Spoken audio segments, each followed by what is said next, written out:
have an uninterrupted electricity and water supply from solar energy in the Gambia and beyond, worry no more.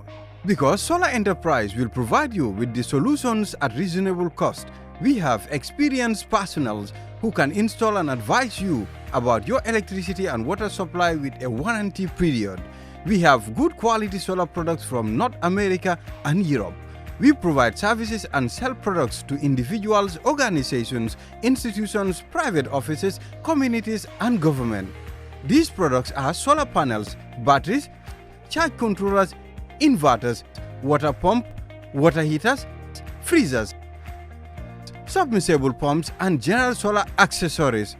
Visit our stores at 48 Karaba Avenue and Brusubi Highway, or you can call us on 7657 479 980 8483 340 9400 or 635 9906. Are you thinking of owning your dream homes? EJ Investment is here for you. Secure our quality bungalows with 2, 3, or 4 bedrooms, or our story buildings 3 or 4 to 5 bedrooms at very affordable prices with flexible payment plans at our Sanyang Seaview Estate, where you can enjoy the cool breeze with modern infrastructure such as tar roads, covered drainage system, modern electrification with street lights, gated entrance with security posts, and social amenities such as gas station, shopping mall, medical clinic, park, schools, children daycare, and a lot more. Our dedicated team of professionals will keep the estate clean at all times, provide security and patrol team within the estate premises, install latest technologies such as CCTV, Wi-Fi, home network installation, solar panel, and power backup system. Also, check out for our additional home facilities and interior design service such as premium tiling, wall plaster, home landscape, fingerprint home lock, and a lot more. Visit our office at Senegambia Kololi Highway and get a free site visit tour, or contact us on 4464838. WhatsApp us on 3259220. Or you can visit our Facebook page or Instagram on EJ Investments. EJ Investments, we are first in properties.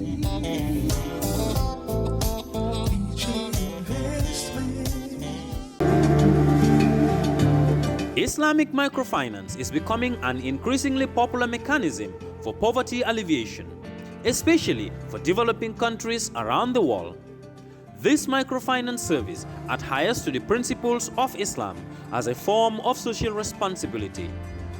Yona Islamic Microfinance is the Islamic microfinance of choice in the Gambia, trustworthy and reliable.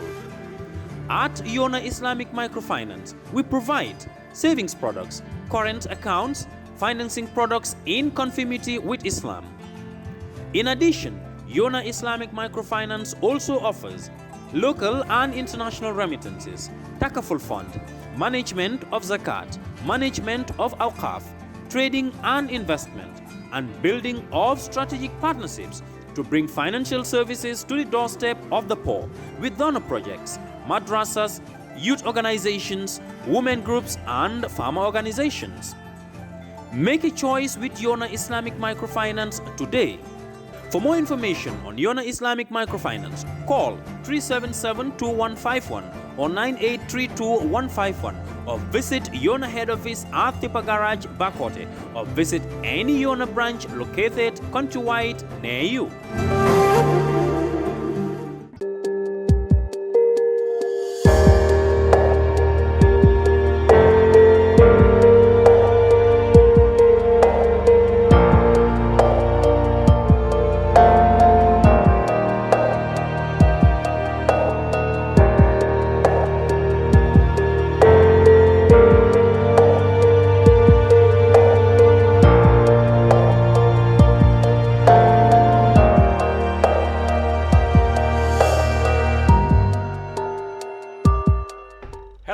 Welcome to the Brunch on Kerr Fatou Live. I'm Lamin Cham, and our weekly current affairs program today continues with the Africa Cup of Nations in Cameroon, where the Gambia will today, in a couple of hours actually, play the most important match in the country's history quarterfinal in the African Cup of Nations, and it's all happening for the very first time in the history of the Gambia. We will go to Douala, where the match will take place, bring you updates, and in the studio here, we will try as much as possible to preview what really we are all looking out for later this afternoon as the country is set to make yet another history. With me to do that is Bakary Jammeh, the first Vice President of the Gambia Football Federation. After that, in the program, we will bring you updates of the MFDC Ecomig class in Foni, Councillor. We'll have reactions and perspectives from many, many people, including those who live there, the Gambia government, and journalists. That's later in the program. So let's start with what everybody is talking about. Actually, what preoccupies the minds of the people of the Gambia over the last 3 weeks or so is the country's surprised, if you like, but excellent participation in the Africa Cup of Nations. On our first attempt, we have reached the quarterfinals, historic milestone that will be told forever and ever. Now, today we are going against host Cameroon, and even though, of course, still people consider us as underdogs, but the Scorpions have said they will play as equals. And since it's a one-match situation, they will take what they get from the match, and they are not settling for anything but victory. So, Bakary, no changes as far as our ambitions are concerned in Cameroon today.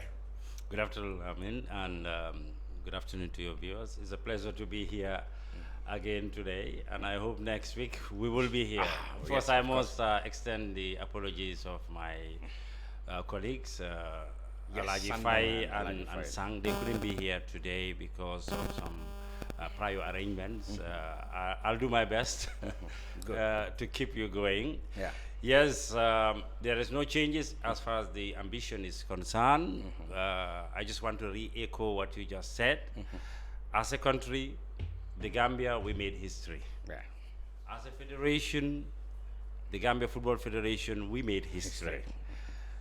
The Scorpions, this bunch of players and officials have already made history. They're heroes already. All over. Getting to this level. But today we are out to write even more history. Okay, yes. I said there are no changes in our ambition, but certainly we must all agree. Today probably provides the hardest of the tasks that might have come their way throughout this tournament. Certainly.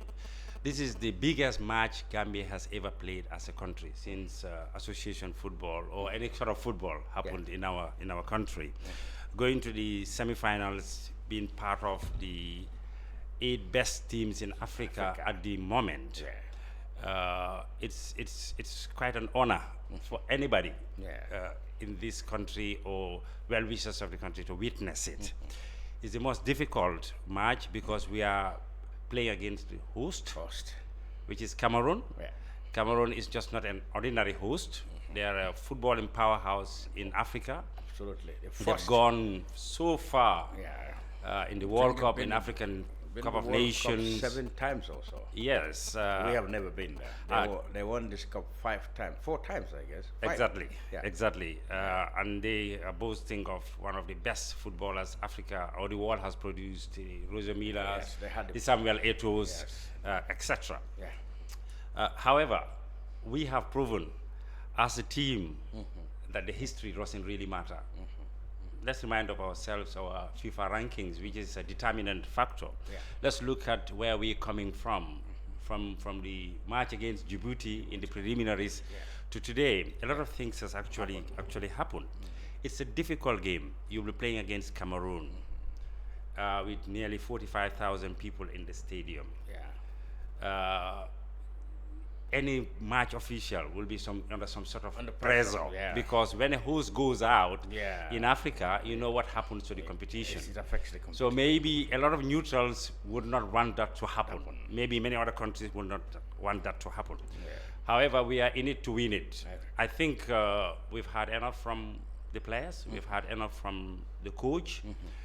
we have put in place the right organization for that to happen by motivating our team, by ensuring that all the things that they require to participate is provided for them. And there is so much interest and so much support coming from everybody in this country. There is so much interest and encouragement coming from all over the world. It's unbelievable. Yes. So just maybe, and I think I am fairly certain that further history will be written today. Okay, you talk about the impact, this performance have had on the country globally. Let me ask you, you at the GFF, since this tournament starts and the Scorpions progressing this far, how much in terms of encouragement or even reaching out to you did you get, and from which quarters? Lamin, if you allow me to just step back to build this thing up, because this is not a one-off. Yeah. In March, we are going to play against Chad. Now we know. Yes. Last week we didn't know. Yes. To go to Cote d'Ivoire 2023, which is technically just next year. So this is something that we have been planning. Yes, we have the best team the Gambia has produced now. I think I can authoritatively say that. You even will agree with me. Absolutely, yes. Without actually being disrespectful or downplaying the importance of other national teams. Oh, in terms of achievement. For us, every national team has done well. Yeah, absolutely. Anybody who has wear the national jersey and played for your country, you're a legend. Yeah. Not anybody can do that. Extremely good people can do that. But like we have said here before, over and over again, when this federation came into being in 2014, we set ourselves two tasks: to qualify and to sustainably be qualifying into the future. Okay. So we have put in place the right organization. That's why we hired this coach. When we took Thompson Fay, maybe not everybody, even within the executive committee, was convinced. More so, you, the journalists. We had all sort of criticisms, but we stuck with our man because there is something that should come out. We have a common vision. Tom has the desire he loves this country. He's been always trying to coach Gambia, and he has a desire to go to AFCON.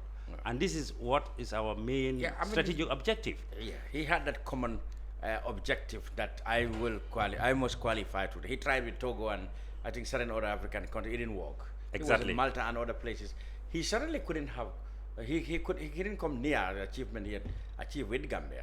So he himself, this must be a personal achievement for himself. Of course, but this is what he wanted to do, and he doesn't want to do it one-off. He wants to do it sustainably. That's why what he said. We are even actually thinking of qualifying for the World Cup.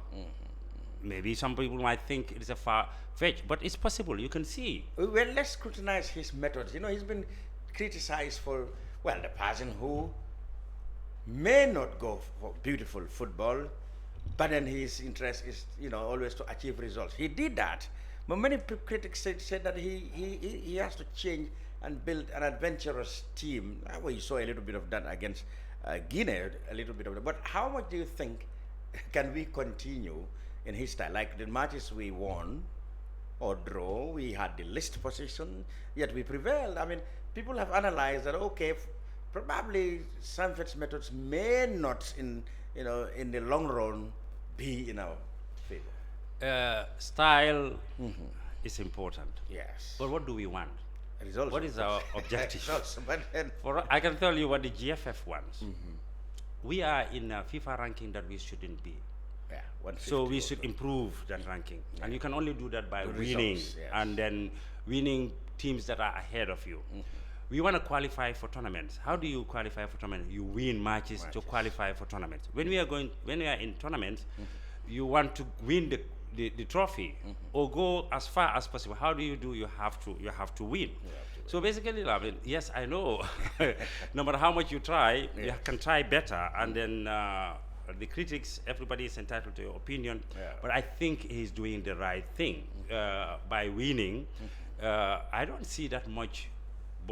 boring football. What I see is tactical football. Okay. And his tactics is actually working for us. I think we should all rally behind. And I think I have seen people really rallying behind him in this method. That is why we are here, and then we even want to go for. Yeah, I've seen that a lot of people who may have misgivings about his methods because they were not bringing results now said, well, you know, perhaps we should we should stick with him. But I must say, this is really very good. The people who had misgivings, people who were skeptical, people who were directly against him and us, has really made us to really step up our game. So we thank them for that. And I'm sure Tom himself is happy that, because he proved, it's very nice to prove your critics wrong. You know, it's a thankless job. No matter how you do, one mistake, all the good deeds have forgotten. And also the conditions that he's working with. I saw an article that's talking about him that is under very difficult conditions. It alluded to the accommodation conditions. The captain was talking about it. It also talked about the travels. I mean, it kind of like hinted about his even emoluments, his pay. Certainly, the Mauritania coach is earning far more than I think him. all of them, perhaps all the teams in Cameroon might be earning more than him. Exactly. But he sacrificed that. I can even tell you that even during his contract, he was approached by some other countries. That is where the problem is. Can we keep him? I know you people have handed him 5 years or so, which he is so far he is proven to justify, but can we keep him now? Because the conditions are different. His profile is much higher. Our profile is much higher. We have a contract for 5 years, which has some conditions, and together we agreed to grow. But you can see that we are receiving unprecedented support from the government and the people of the Gambia now. There is actually more interest, so football's value has gone up. I think there is no end to this. We'll continue talking to see. But I am pretty certain that Tom wants to be here, because all along with him, with these players, it has not been about money. The focus is not about money. Lamin, we started in Djibouti more than a year ago in the preliminaries. Even before that, the Gambia Football Federation, who at the time was the one who was funding the national team in total, we had agreed on a camping allowance structure. We had on a match win or draw structure. And we also have agreed on the standard of hotels that the team needs to stay, because all these things really matter. And when they're in the camp, what are the dietary needs and other relaxation needs, and more so the backroom staff, the level of the backroom staff. You can see that it's not only Tom. We have an assistant coach, which is Alaji Sar, but there are other expatriates, like in the physio department, in the video analysis department. We have agreed all that, and then we've been managing it. I think we've never had any problem coming out of our camp regarding disputes of match bonuses. Well, of course, there was this big one that the qualification bonus that the government provided. It was a little misunderstanding. There are people who are mixing it up with what CAF. In fact, maybe CAF caused all this, because all AFCONs that we do know, immediately you qualify for AFCON, you have preparatory money.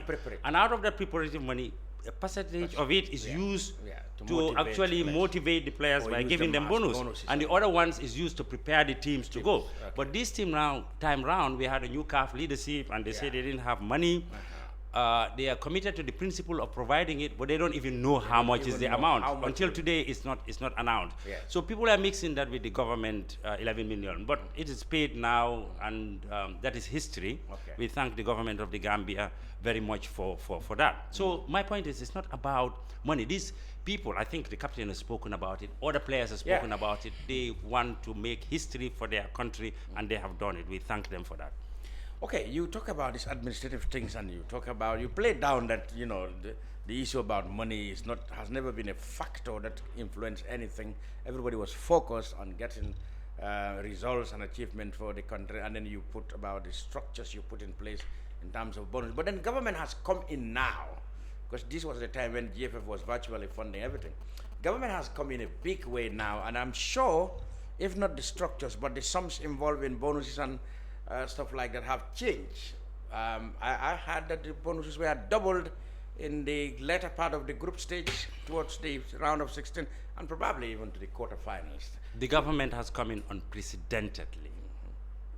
It has never happened in the history of this country. Yes, we have seen situations.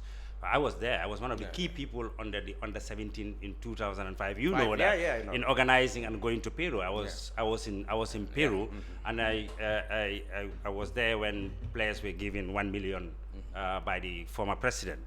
But what is happening now is unprecedented in the sense that if you know the whole details, for example, we never had charter flights going, bringing players, waiting for them, taking them to other countries, waiting for them to actually come back. I think there was a charter once to Senegal. Once or two. Yeah, once or two before. But now it's a structural thing. Of course, the class of the hotels has even gone even higher, and the government. Let me clarify this. There was a camping allowance and bonus structure for the qualifiers. But there is a new, that is what you are talking about, the increase. There is a new camping and bonus structure for the competition, which the government have basically underwritten. You know, we had a national coordinating committee which was set up to raise funds, and there was a significant initial budget was about 117 million to help us prepare the team, do the training camps. The training terms, of course, have the camping allowance and the bonuses to help us travel to Cameroon, and all the camping allowance and the bonus, and also the funds, to name a few. The GFF also has its own responsibility. For example, it's the GFF that is paying the coach. Okay. That's right. For example, it's the GFF that is ensuring that our team is equipped with all the equipment, and we are also paying for the backroom staff, etc. I mean, those are significant amounts of money, and then we are glad that FIFA has actually helped us in an exceptional case in that area. Okay. So now, can you see that we are in this already in the quarterfinals? That entitles the team to $1,175,000. $1,175,000. Yes. Exactly, as announced by CAF.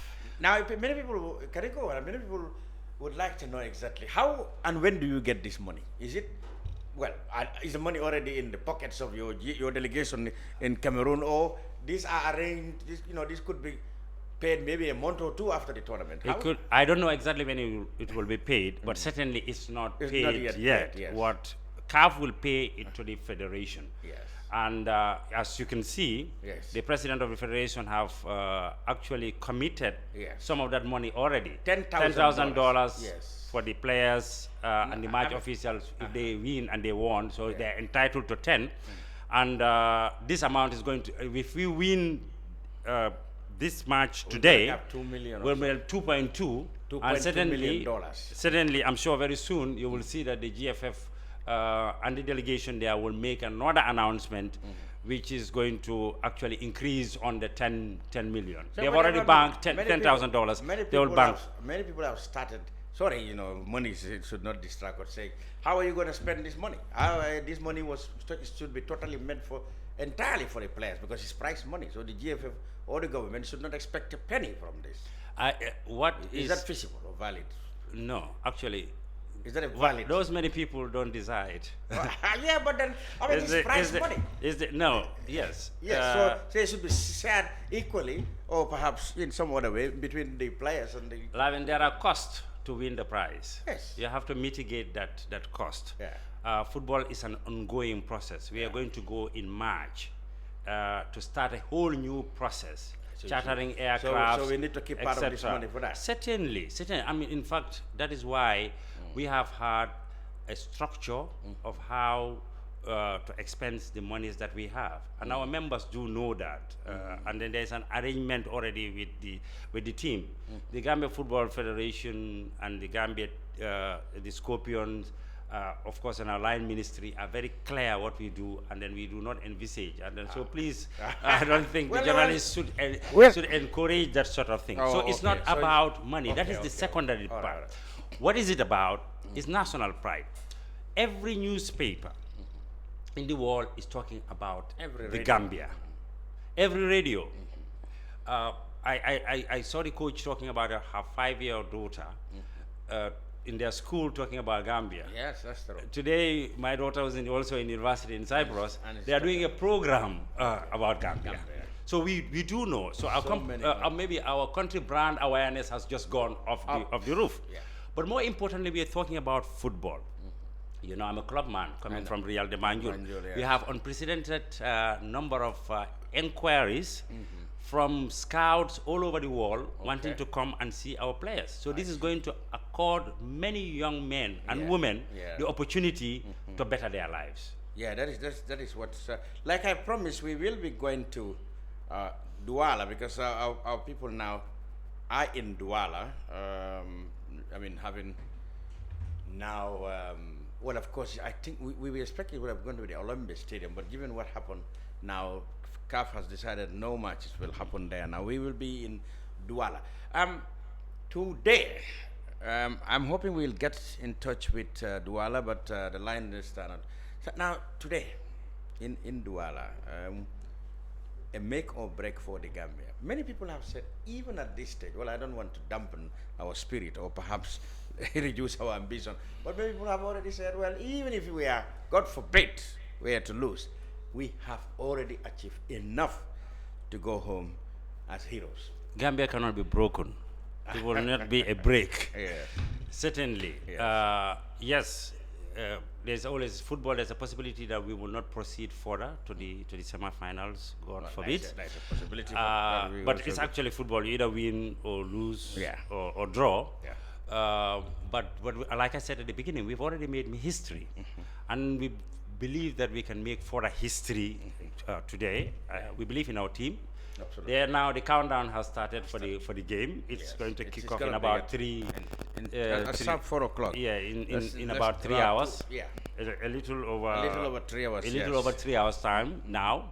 What I do know is that the right conditions did exist. We are very lucky that everybody who did the COVID test, with the exception of Yusuf Njai, who's suspended for the game, everybody is available there were to the like coach. that I was going to talk to. I mean, many people observed that when we were, or when Cameroon was, almost all Cameroon's opponents had suffered COVID issues, etc. There were anxiety that, well, I hope they know there's something like that may not happen to our team. But then we saw 2 days ago that all our boys are tested negative. There are two things to it. How much of, in terms of capacity, will that give? Because if, God forbid, if our stars should have been down with COVID, they would have affected us. Now we are going against Cameroon full strength. What people should also know that, that's the organization I am talking about, that's what GFF put in. We have Dr. Lamin Cham, who is the team doctor from the RV Edward Francis Teaching Hospital. He's there already. He's there. So we have always been ensuring that we have COVID prevention. Because you know what happened to us in Qatar when we went to the training camp. Most of the players that came on holiday here for us, I think pick up the COVID and took it along to the camp. But I would like to really thank Dr. Jaju and the medical team for doing a great job. So we try to ensure that we have a very strict regime on the camp, and this has shown that. But also on the other side as well, we were equally aware and concerned about what happened to the other teams. And sometimes quiet diplomacy do work. And then the GFF expresses its concern. And today we are here and we have a full squad for the coach. All right. And it's for him now to choose his first starting 11. And we haven't had any news from that. But then we are going to. It will soon come out, I'm sure. It will soon come out, yes. Or maybe we will check on. We are going now to Douala because We couldn't get Babukar, but we got Musa Sise, who is the president of the Gambia Sports Journalists Association. Actually, we are in two caps there because he also comes from the main sponsor of the Scorpions, that is Gambia's biggest. Three caps. He's the chairman of the GFF Media Committee. Media Committee. He's the chairman of the Media Committee for the GFF, so the he's president of the Sports Journalists Association. He's a member of the GFF family. Yes, as well as also I'm a senior manager from the that is the main sponsor, Afrisal. He is in Douala. Most welcome to the Brunch Live from Douala. How are you?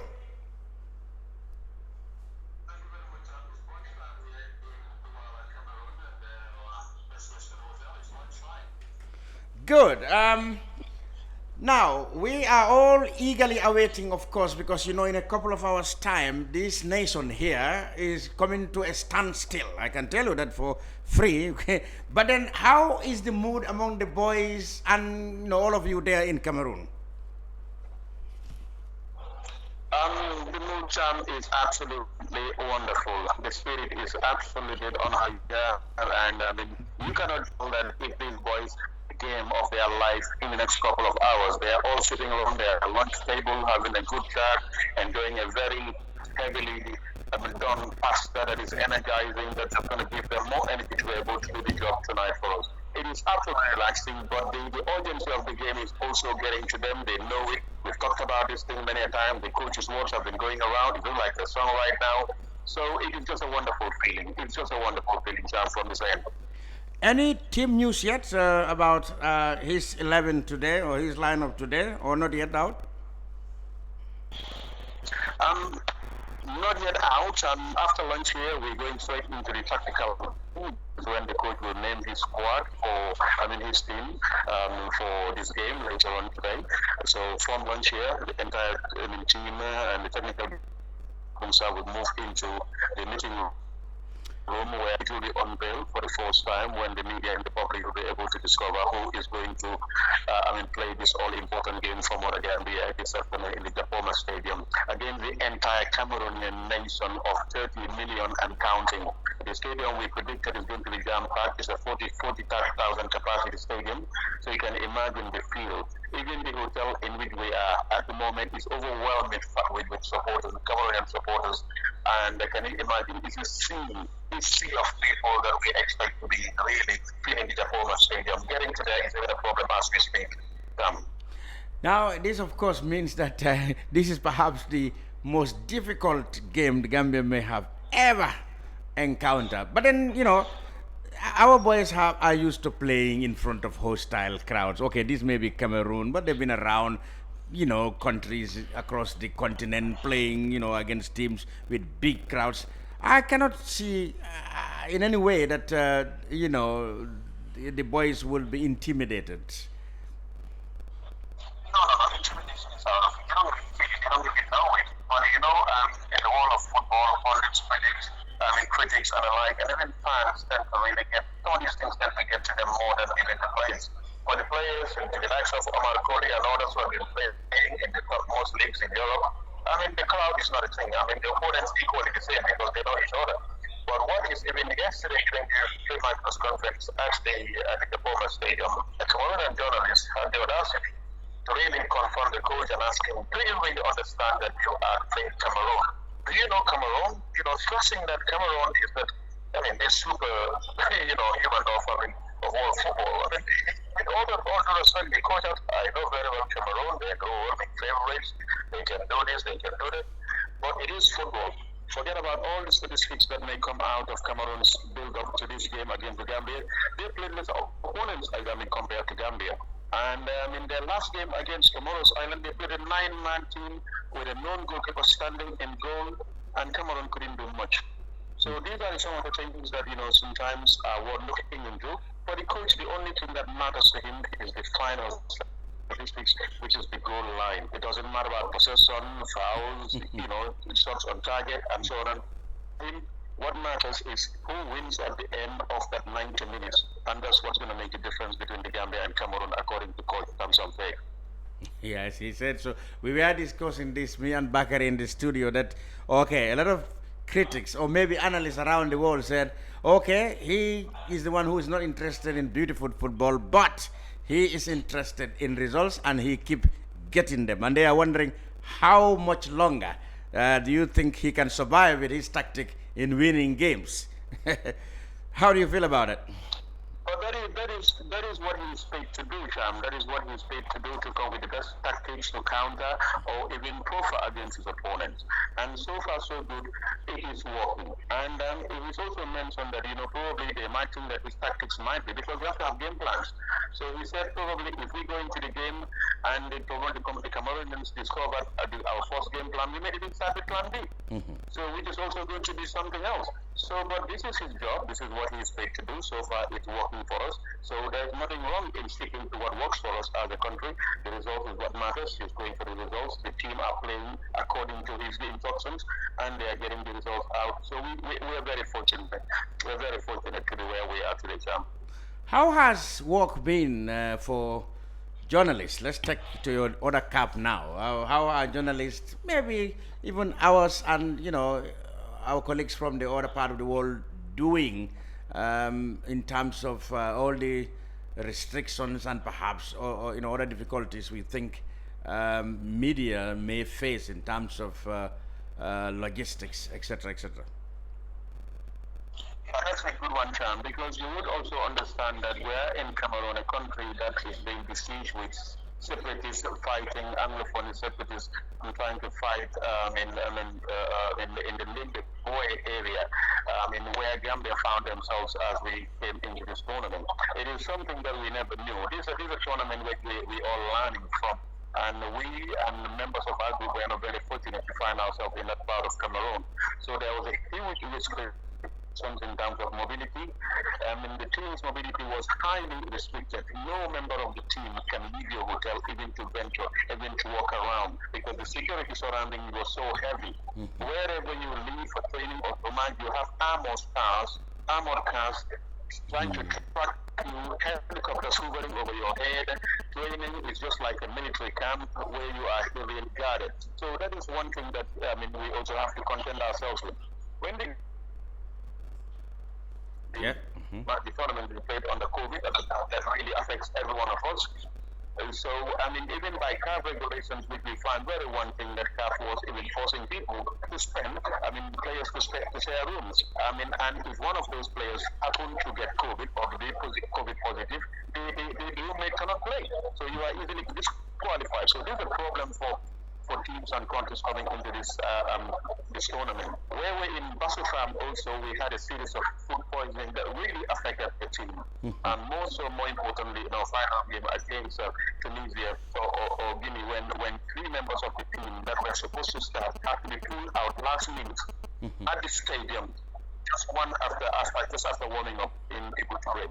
It is very unfortunate. So these are the things that we've been dealing with. But this tournament in Cameroon, it's a learning curve for everybody. And we will have a lot to take home from here, Cham. Musa, thank you very much and enjoy the rest of the tournament, which we hope, of course, will be extended by another week or so when we beat the hell out of Cameroon in their home soil. Excuse my words. Thank you.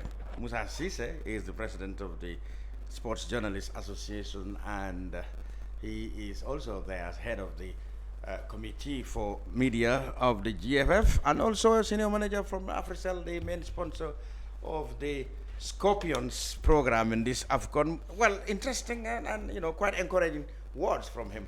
Certainly, we are ready to go. So it's like I said, the countdown has started. From lunch, you move to the stadium and you do protocol. And the boys are on the field to win it.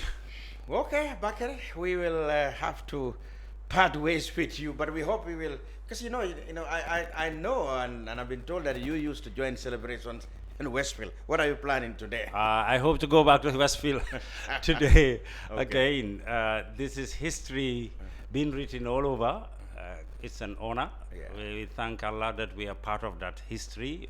We are making it. We are celebrating with everybody else. So I think we should come back here and talk about the next game. The next game, which is the semi-finals soon. Inshallah. And thank you very much for you too, Lamin, and all your viewers. Bakary Jammeh, the first Vice President of the GFF, thank you very much for being with us. Of course, the big match is 4 p.m. So wherever you are, get near television set, because the Gambia will play the most important football match in the history of the country, the quarterfinals, the African Nations Cup, later in Douala, Cameroon, against host Cameroon. The brunch will be back after this break with updates, reactions, and analysis of the Ecomig MFDC class in Foni, Cancelar. That's after this break. Planning to have an uninterrupted electricity and water supply from solar energy in the Gambia and beyond?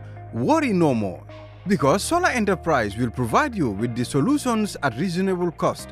We have experienced personnel who can install and advise you about your electricity and water supply with a warranty period.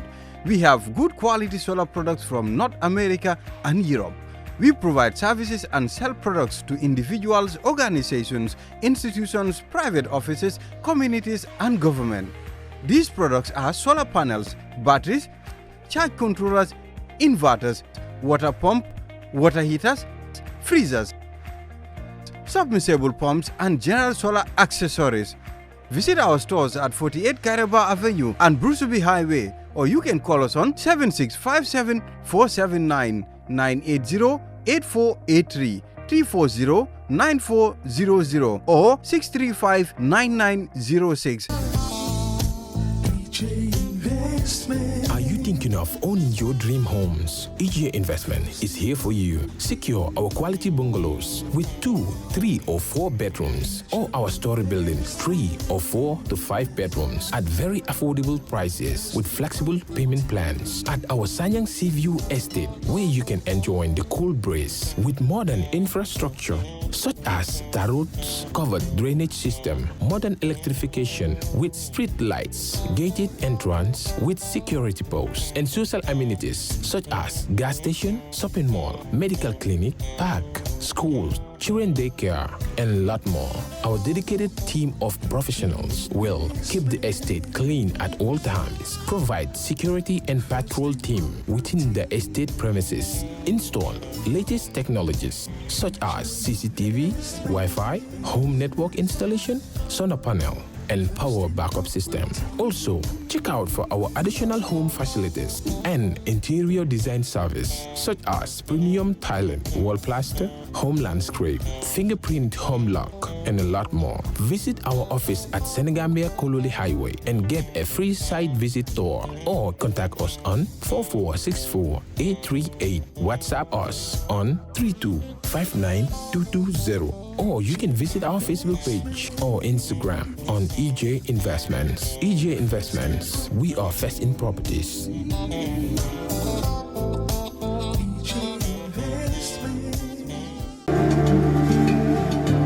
Islamic microfinance is becoming an increasingly popular mechanism for poverty alleviation, especially for developing countries around the world.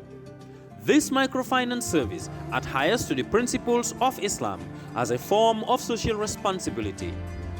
Yona Islamic Microfinance is the Islamic microfinance of choice in the Gambia, trustworthy and reliable. At Yona Islamic Microfinance, we provide savings products, current accounts, financing products in conformity with Islam.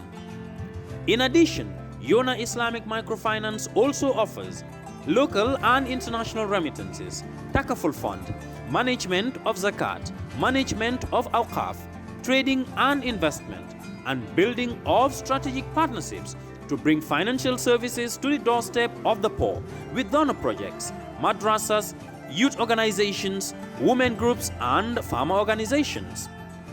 Make a choice with Yona Islamic Microfinance today. For more information on Yona Islamic Microfinance, call 377-2151 or 9832-151 or visit Yona head office at Tipa Garage, Bakote, or visit any Yona branch located countrywide near you.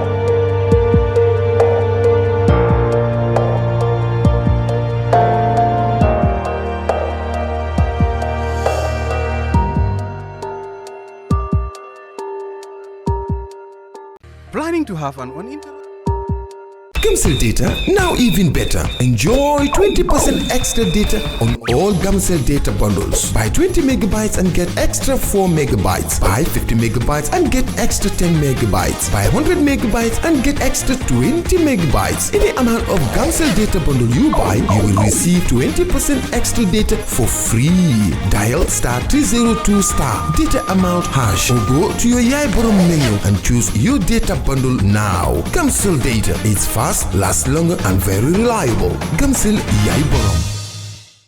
Planning to have an uninterrupted electricity and water supply from solar energy in the Gambia and beyond? Worry no more, because Solar Enterprise will provide you with the solutions at reasonable cost. We have experienced personnel who can install and advise you about your electricity and water supply with a warranty period. We have good quality solar products from North America and Europe. We provide services and sell products to individuals, organizations, institutions, private offices, communities, and government.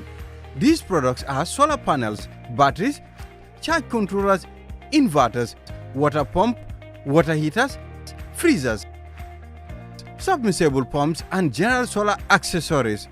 Visit our stores at 48 Karaba Avenue and Brusubi Highway, or you can call us on 7657 479 980-8483, 340-9400 or 635-9906. We live in a day and age where technology is creating a world without borders, filled with unlimited potential to improve the lives of the people around us. Welcome back to the brunch, and thank you very much for staying with us. The first part, of course, was the big football match coming up your way in Douala as Gambia takes on Cameroon in the Africa Cup of Nations. Now, there have been another major story in the country in that at least 2 or 3 now, I guess, soldiers serving with the Senegalese contingent of Ecomig, that is the West African troops, have been in the country for the last 5 years and stationed in Foni,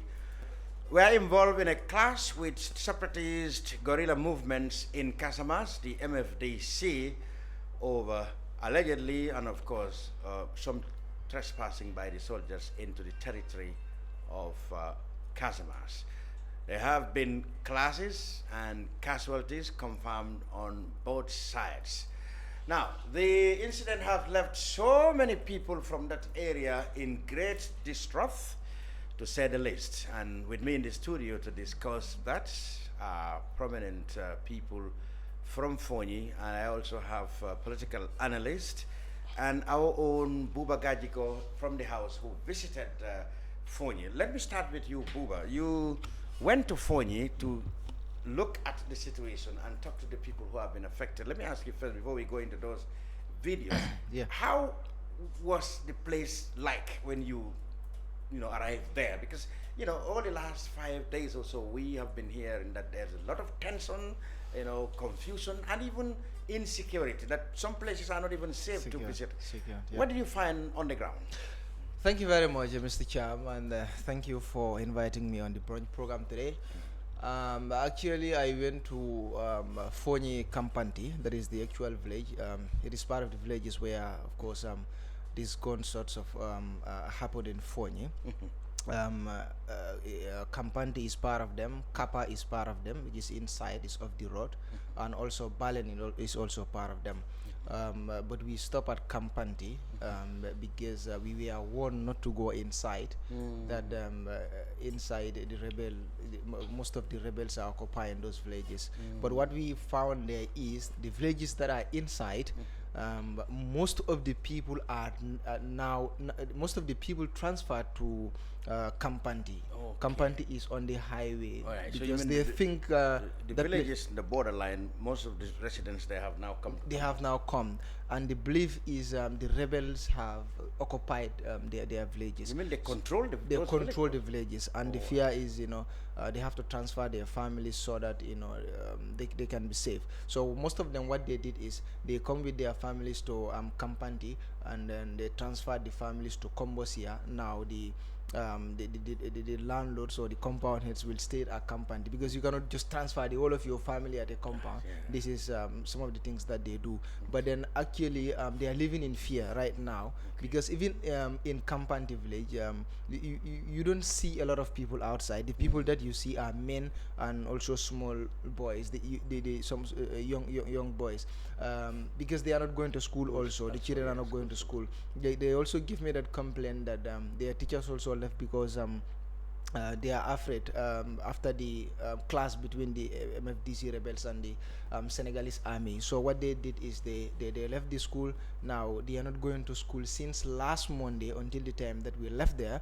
The information that we got, they were not going to school. So I wanted to go inside to find out whether the school is empty or not. But they put a barrier on the road. So they were telling me that the people of Kanpanti and also the other villages that came, they don't want anyone to go inside because they said it's not a safe area to go to.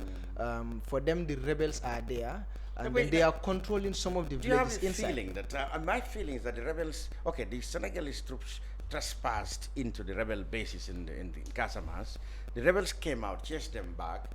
But you're not telling me that maybe the rebels have not returned to their base. They're actually forming front lines in those villages. In that area. Exactly, that is the belief among the villagers there. Their belief is the rebels are controlling the area. They are controlling the area. They are so within they are within the territory. Yes, they are within the territory of the country. Remember, between the Kampanti, the place that I went to, and the border is less than even 2 kilometers.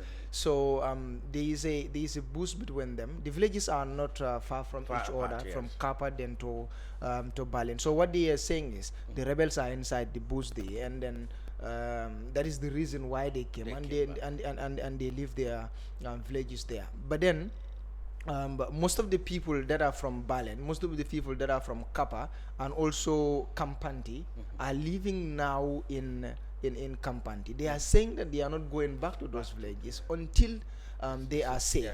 So so in Kampanti, a lot of them transfer their families to the Kombosia. You will go to a compound where you'll only find the compound head there, that the landlord will be there alone because it's not safe for them. So most of the women, it's very rare for you to go around and see women outside. There. So most of them are indoors. But then what they are saying is this is not the first time.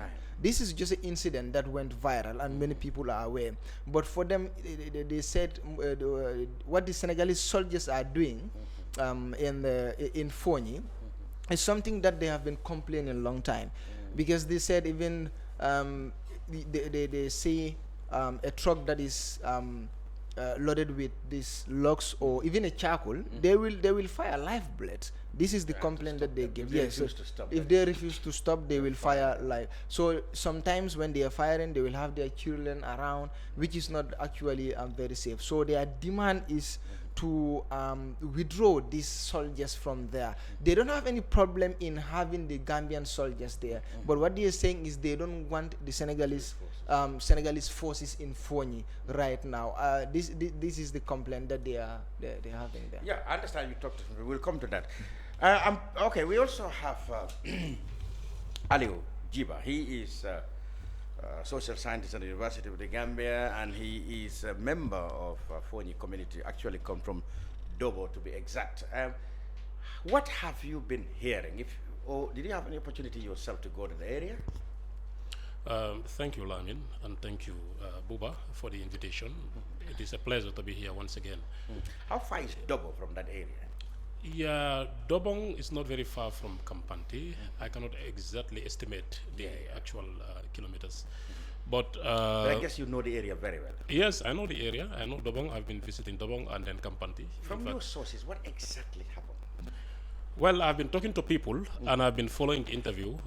My brother just conducted for the 45-minute interview. It was interesting to know a lot of, to learn a lot of lessons from this clash between the MFDC and the Senegalese security.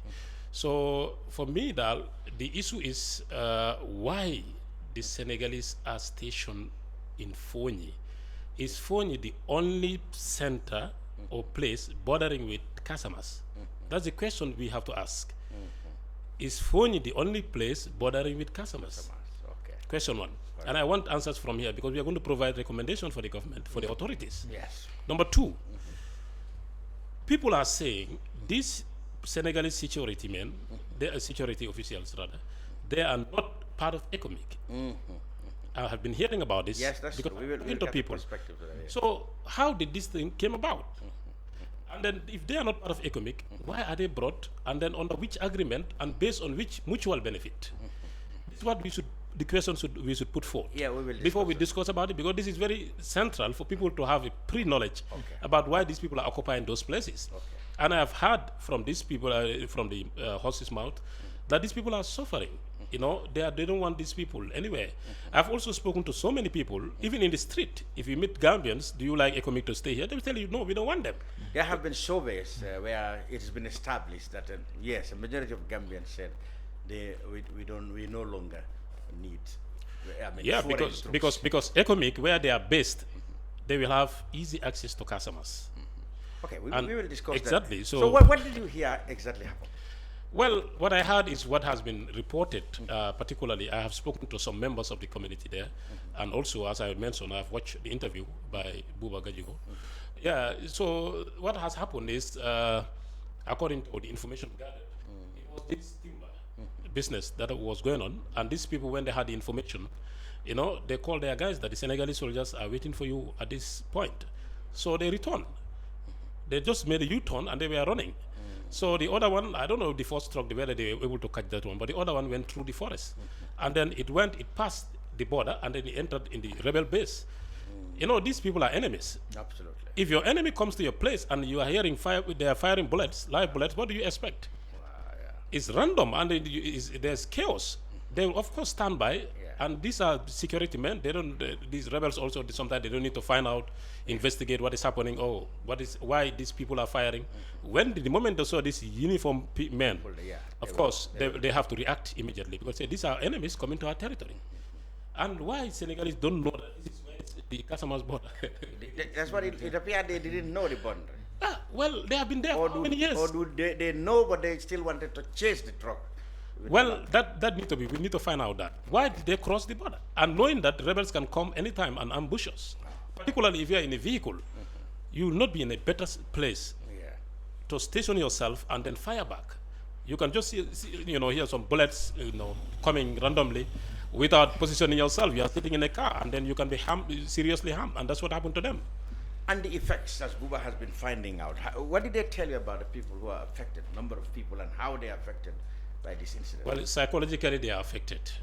Schools, people are not going to the children are not going to school. Number one, and then even the people there, they cannot focus because anytime attacks can happen, because the Senegalese also can retaliate. We don't know when. The information is not given, so people are traumatized. They are living in that situation, which is not good for their health, for their well-being.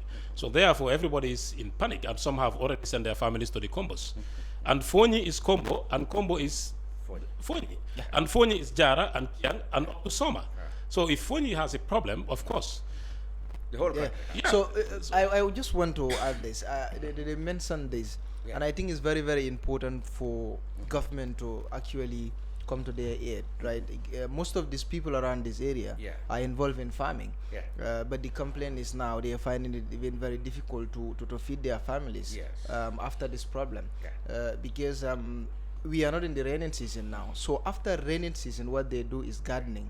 They of course use the garden to find some funds and of course to feed their families.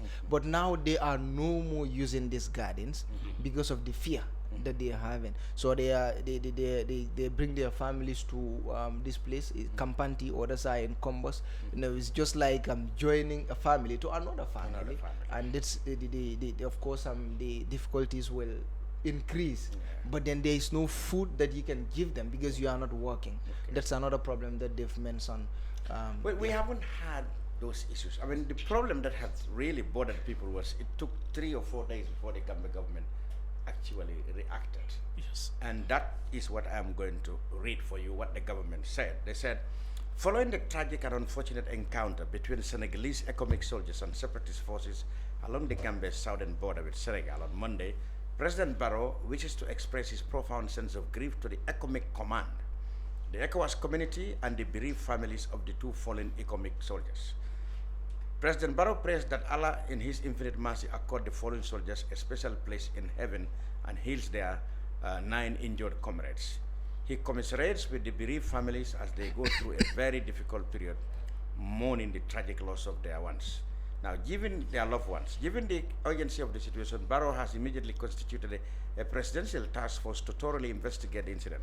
For a more inclusive and transparent investigation, the presidential task force draws members from the key government institutions and the ECOWAS permanent mission in the Gambia.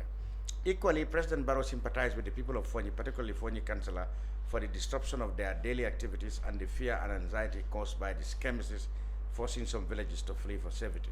Mr. Barrow is particularly touched by the pain and suffering of the people of the satellite villages of Kampanti, Kapa, Balen, and Bujina, and assures them of his government's unflinching commitment to ensure lasting peace and security with the area. Therefore, the people of Foni and the public in general are urged to go on their normal business as the situation is under control, and government wishes to assure all that it has no plans to use the Gambia as a launch pad for cross-border attacks.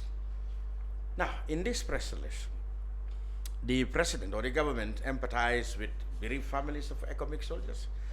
The president said he's also disturbed by the pain and the suffering of the people who might have fled and assured them of security.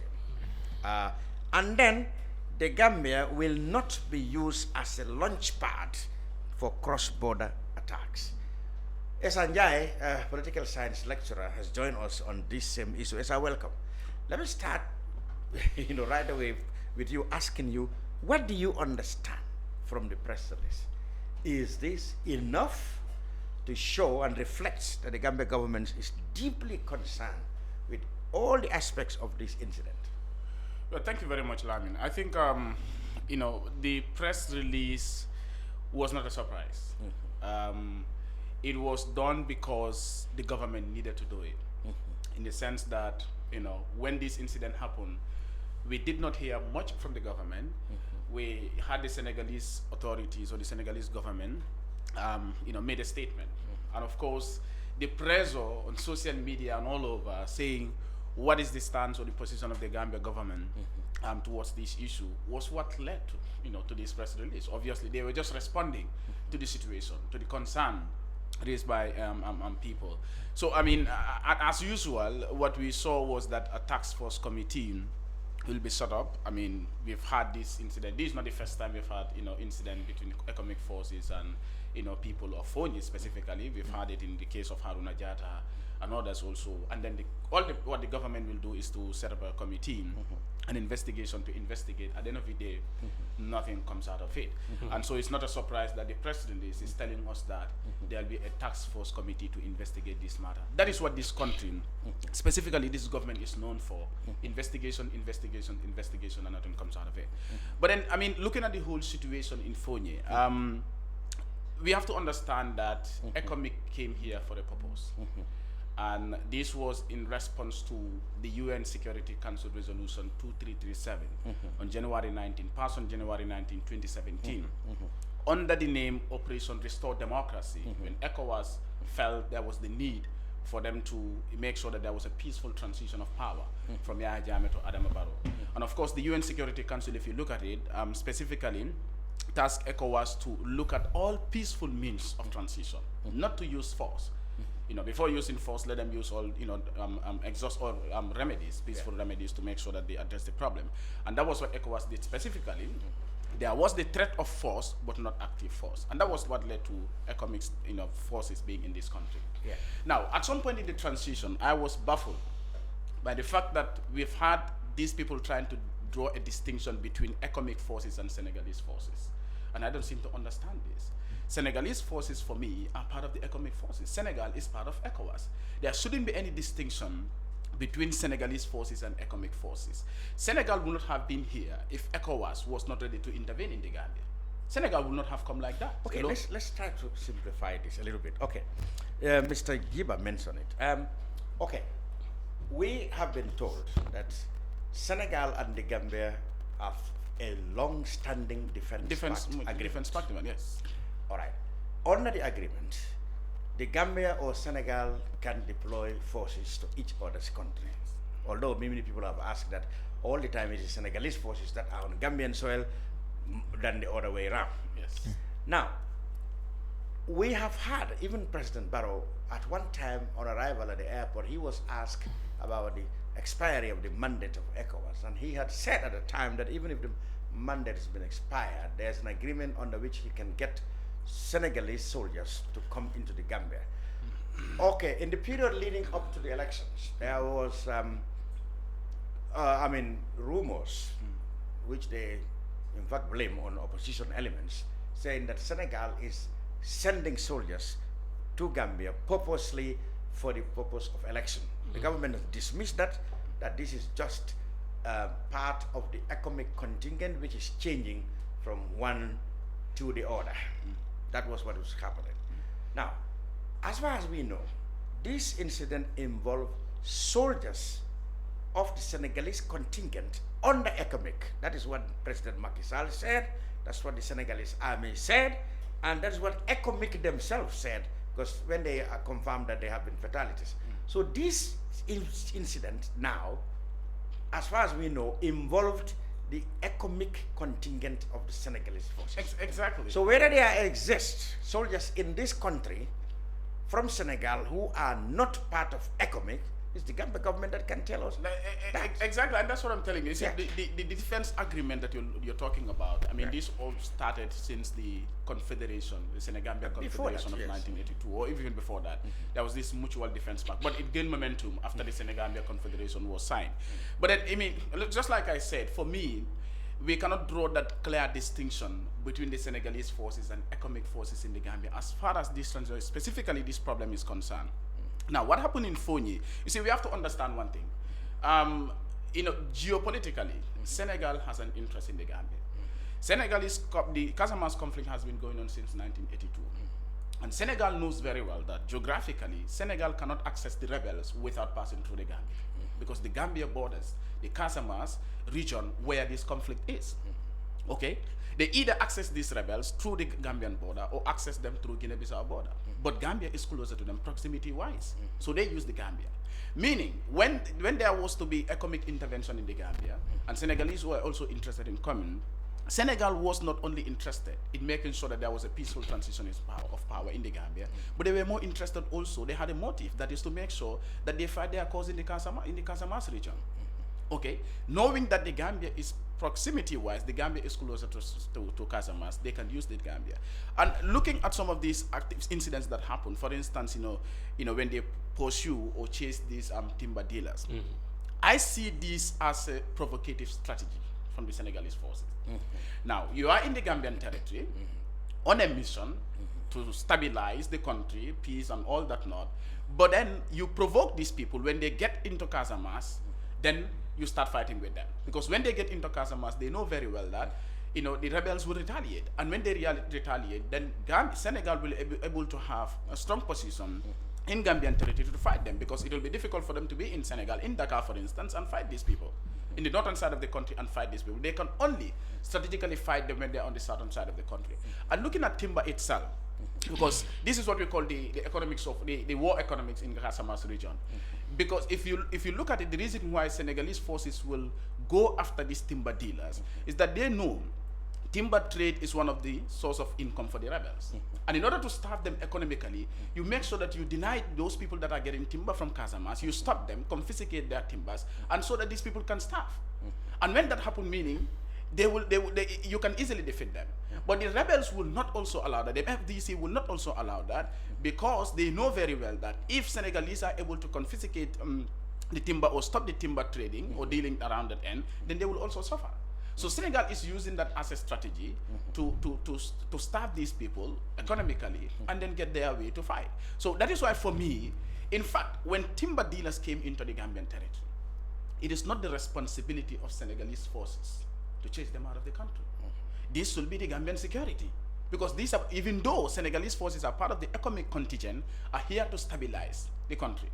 But it is not also strategic to have Senegalese forces stationed around Foni, knowing that that is the border area between the Gambia and Senegal, and Casamance specifically. So if you have them there, what you expect is that there's tendency for violence in the region. So I think if the timber dealers are doing anything illegal, it is the responsibility of the Gambia government through the Gambian security forces to address that situation, but not Senegalese forces. And on top of that, if they want to address it, I feel if they go up to the Casamas, when these timber dealers run into Casamas, then they should stop.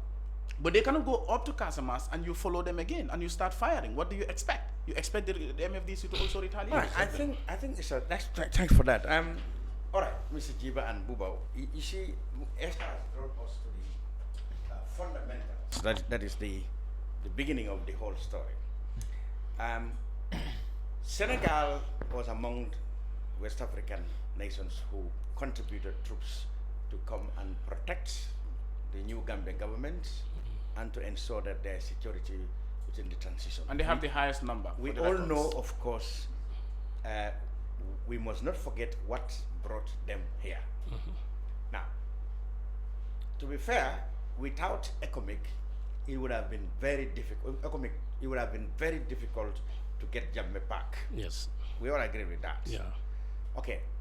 However, when they came, many people, and even now, have agreed that Senegal had taken advantage of the Ecomig arrangement to strategically influence the deployment of troops in the country so as to pursue their national interests, which has been how and where do we effectively fight off the rebels and their potential source of economy.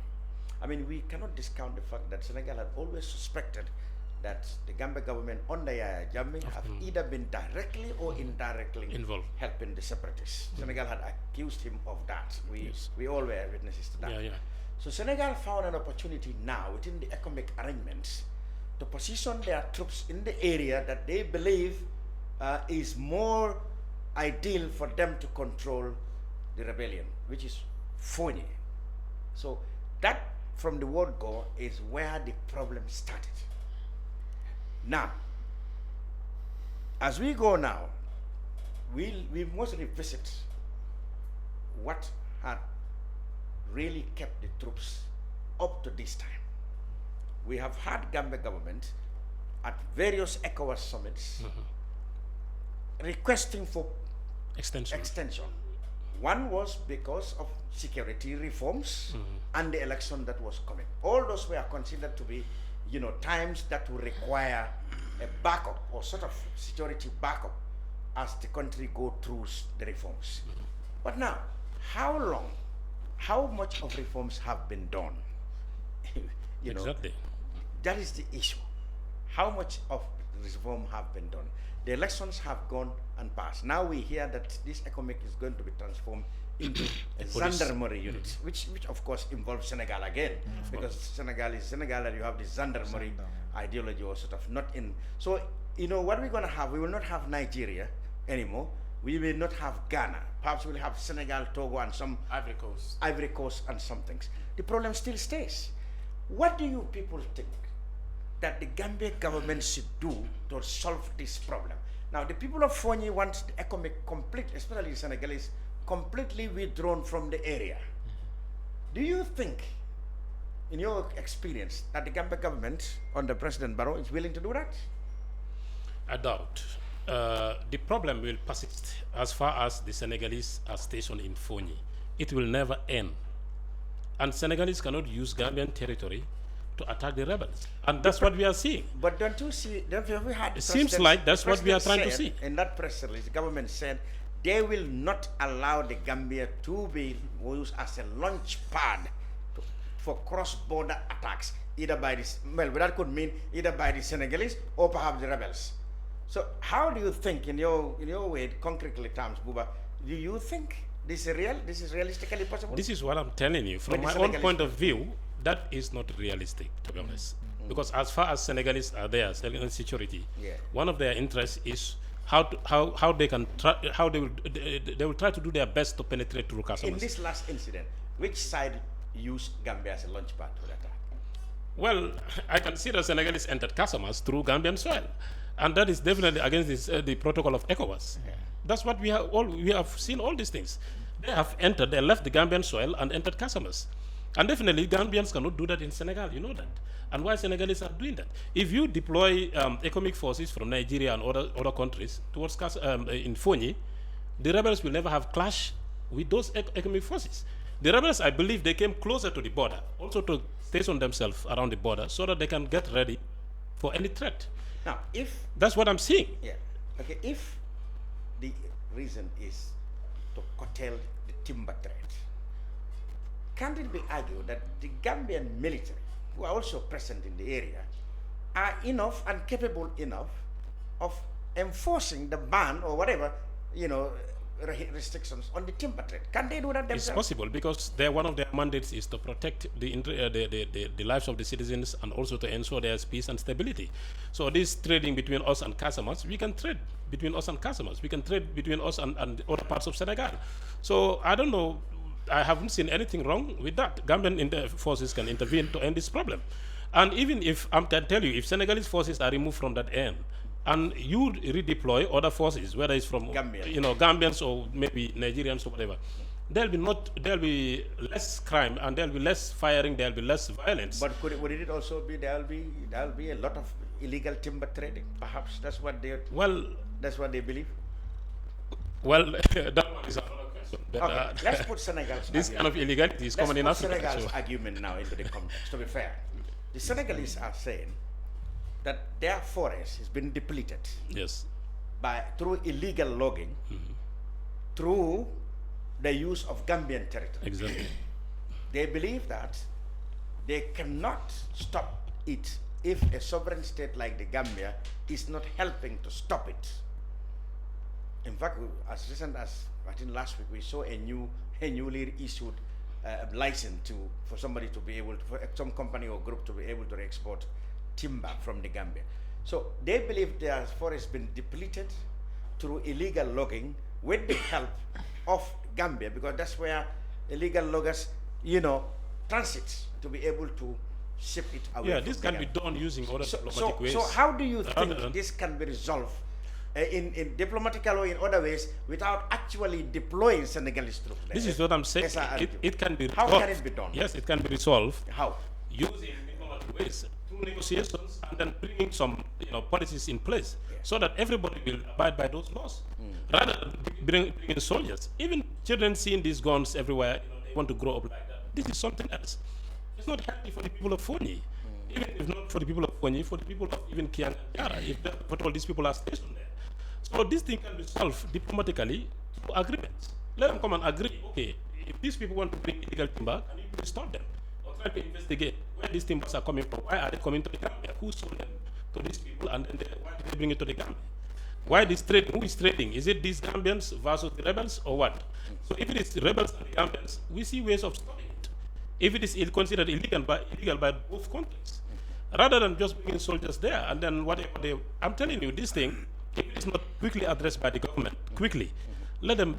I was expecting the Minister of Interior, at least, and also the Minister of Defense, you understand, to tour the place and get first-hand information and come and organize a press release. If they are doing that, they are not communicating. I'm not saying they are doing that, but they have. In fact, it has become very difficult to get government security units, the army PRO would not talk about it. No, the police would say this is beyond them.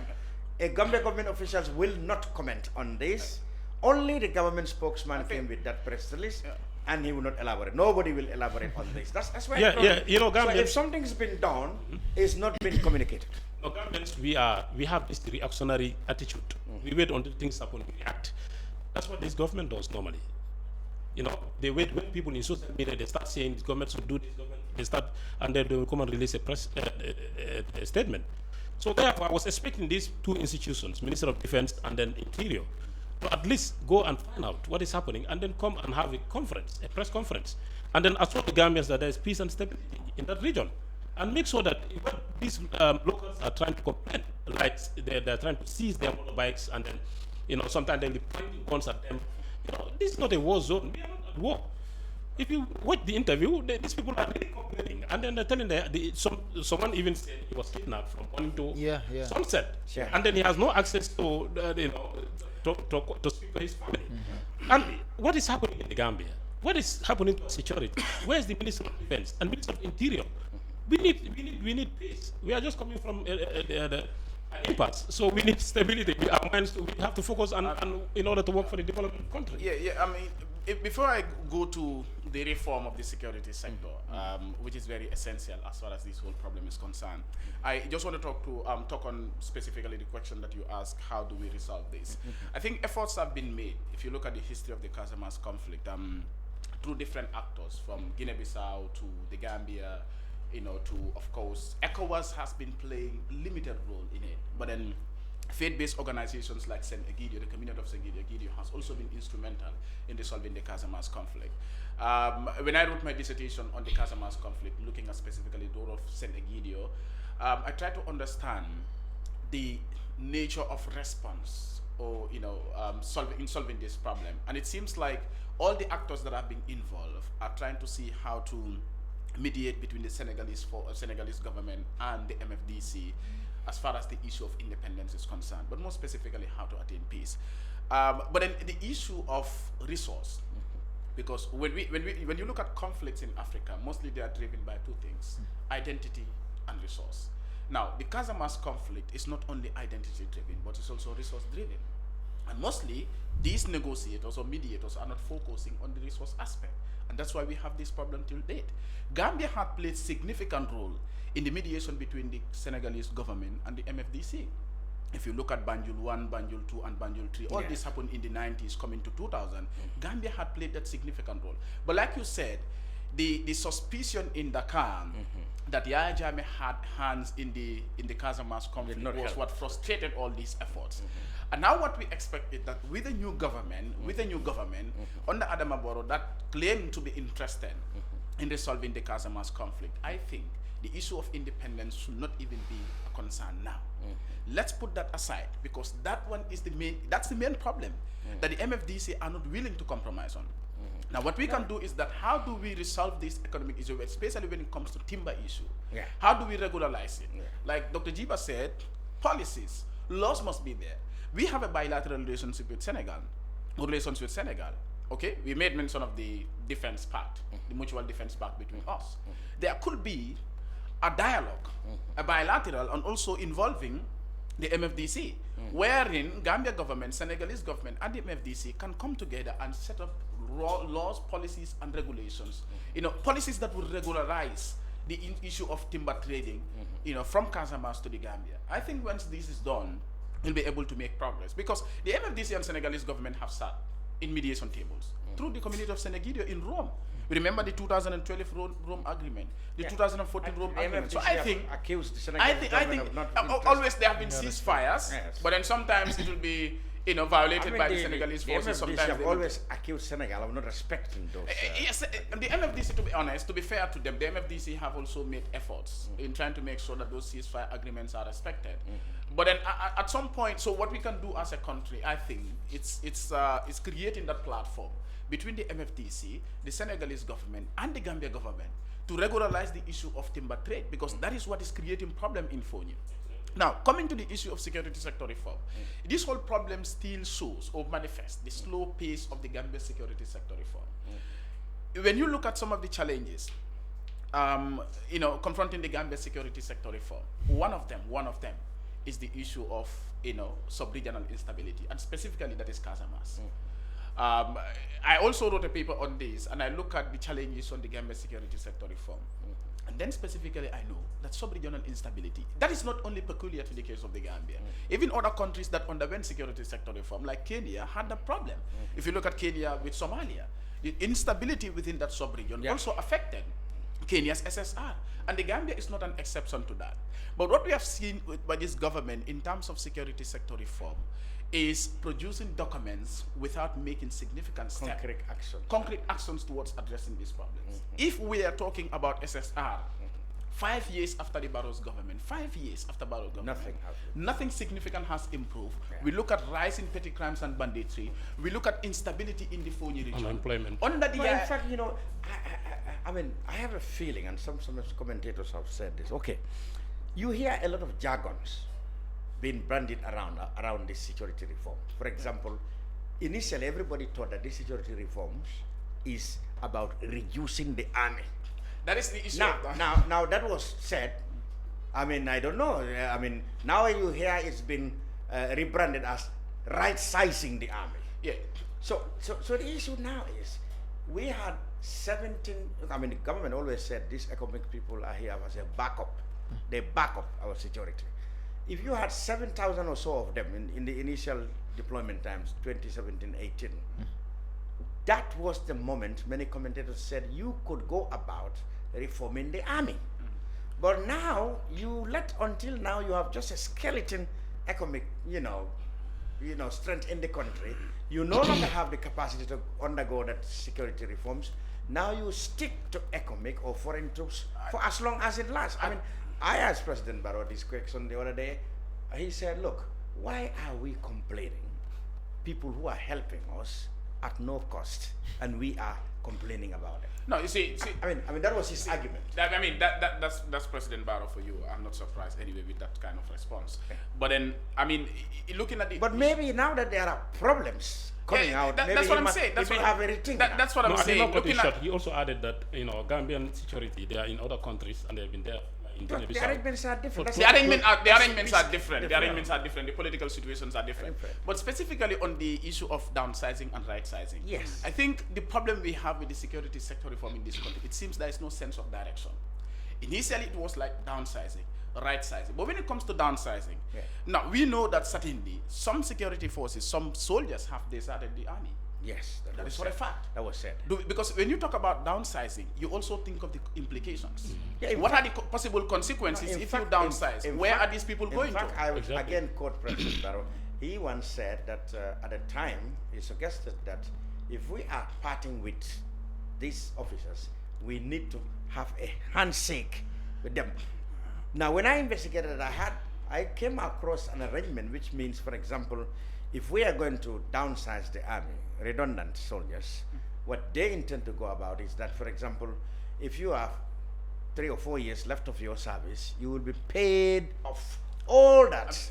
And then, you are told that your service is not needed in the army. So you go with all your benefits and salaries for the years that are left in your service. That I was told was where the arrangement is going to be. Because that would be difficult. That would be much easier to cushion, your departure from the institution. That's most right. redundancies, other places. Because if you look at that downsizing you're talking about, here is another problem again, and that has created that deep suspicion between the MFDC and the Gambia. Now we know of one Sadio Sonim. Yes, is it Omar Sadio? Yes. He was removed from the army and claimed to be. There was rumor everywhere that he's the son of Sadio. That was suggested. I think Fatou, when they interviewed him, he was like he doesn't have a son. Do you understand? Yeah, and now the court has ruled that his dismissal from the army was illegal, was unlawful. Now that already has created that division and the suspicion, and that is why Salif Sadio was warning the Gambian government or the Gambia to be cautious of the Senegalese forces, or the Senegalese government. Now the issue of right sizing, you see, downsizing and right sizing, these are terms or concepts in security sector reform. Now I hear that. Before it was downsizing. Downsizing, right sizing is like getting the right people in the right positions. Those who are not supposed to be in positions are not there, and those who are supposed to be in certain positions, you get them there. Very soon. But then if you talk about downsizing, if you talk about downsizing, like I said earlier on, the consequences, where are you getting them? If you even pay them everything, like you said, like President, we pay them everything, handshake with them, and they go, where are they going? Are we sure where these people are put going? up some business or some business venture? You know, These are soldiers. It depends on No, whether once they the soldier are, is it always depends a on whether soldier. they are comfortable to leave the army like that. Exactly. When you might remove some of them when they don't want to leave, they still want to serve. And what criteria are you using to get these people out? And when it comes to right sizing, maybe length of service, or when it comes to right sizing as well, experience. Right sizing as well. You see, like you said, you don't know this term. You'll be surprised. I had an engagement with a military officer. We had a forum where we were discussing. Can you imagine of high rank in the military? When he said downsizing, people said downsizing. We cannot downsize. How will they feed their families and all that? I said, how about right sizing? And he was confused. He said, what is that? Now, it shows that this government, as far as this SSR is concerned, is using concepts and terms that are not very clear. That is why I said there is no sense of direction when it comes to security sector reform. Because we have to think of the implications of going by the AU policy framework on security sector reform and the ECOWAS policy framework on security sector reform. We have to think of the implications of downsizing and right sizing. And if we are going to downsize and right size using both together or using one of them, what mechanisms do we have in place? Okay, you have defined downsizing. We all know in general terms that means redundancy. Yes. Redundancy sort of. Yeah. And then I told you that the suggestion I had before when we had was that it was going to involve paying off or whatever is left of the service of those affected by the redundancy. Good. We thought that would be a smooth cushion, for them to lay their hands on, by leaving their jobs. As it used to be the teachers in 1985 during the ERP, the Economic Recovery Program. I mean, hundreds, if not thousands, of teachers have been laid off, paid, of their whatever benefits. Right. Okay. Now, when you talk about right sizing, you just told us that it involved people who are in some position when they're not supposed to be there. Like we said, the army is convoluted with unnecessary ranks. You can have 3 to 4 majors or whatever they call them. And there was thought that that is not necessary in an army like ours, where you have ranks being created which have no with a very small number of. So is that what you mean by right size? Yeah, exactly. Getting it's all about getting the right people in the right position. So now the right people in the right position. It's about people getting promoted based on merit. People not holding ranks in the army or in the security. Not only in the army, but it's the entire security sector. The dilemma that this government or the Gambia is faced with, or this government, is that if that reform is the basis of why we have West African troops here now, and nothing has been done about that, that means we are stuck with these West African troops for forever and ever.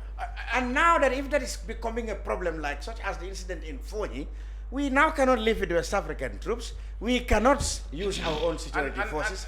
Where do we go then? I mean, when you look at security sector reform in countries that have experienced it, South Africa experienced SSR, Kenya experienced, Nigeria experienced, Ghana experienced, Liberia experienced, Guinea experienced. Some of these countries are post-conflict, while others are post-dictatorship or tyranny. Now, looking at those that have at least registered some success stories, South Africa, there were no foreign troops in South Africa. There were no foreign troops in Nigeria. There were no foreign troops in Kenya when they were doing their SSRs, even though they had significant challenges. But they were able to register modicum of success in their SSR. Now, looking at countries like Liberia, when Liberia was to experience SSR, we know Liberia had conflict, civil war from 1989 to 1997, then took a 2-year break and went back to war again, 1999 to 2003. Ellen Johnson Sirleaf came to power in 2005. There was a UN-led, security sector reform. This was pioneered by the UN to do security sector reform in Liberia. It had failed woefully because of the presence of external forces. Ecomig had been there all along. Even Sierra Leone, because of the presence of external forces that will kind of, want to take over the whole thing and lead the process. When the Gambia government should pioneer the SSR with the support of international bodies, of course, the international commitment, from international actors towards supporting the SSR is very clear. It has been wonderful since at the beginning in 2017. With the support of technical teams, of course, head of security institutions, we should be able to direct our security sector reform. But having economic forces here, after 5 years after Barrow's government, it seems like we are not very clear Because if you talk about SSR, this is internal. Do you understand? Although with the support of external actors, international community, and probably with the UN and ECOWAS playing a key role in that, but external forces cannot play a leading role in a security sector reform of a particular country. The technical services of external actors are what are needed more, but not the physical services of the soldiers themselves that are needed more in the security sector reform.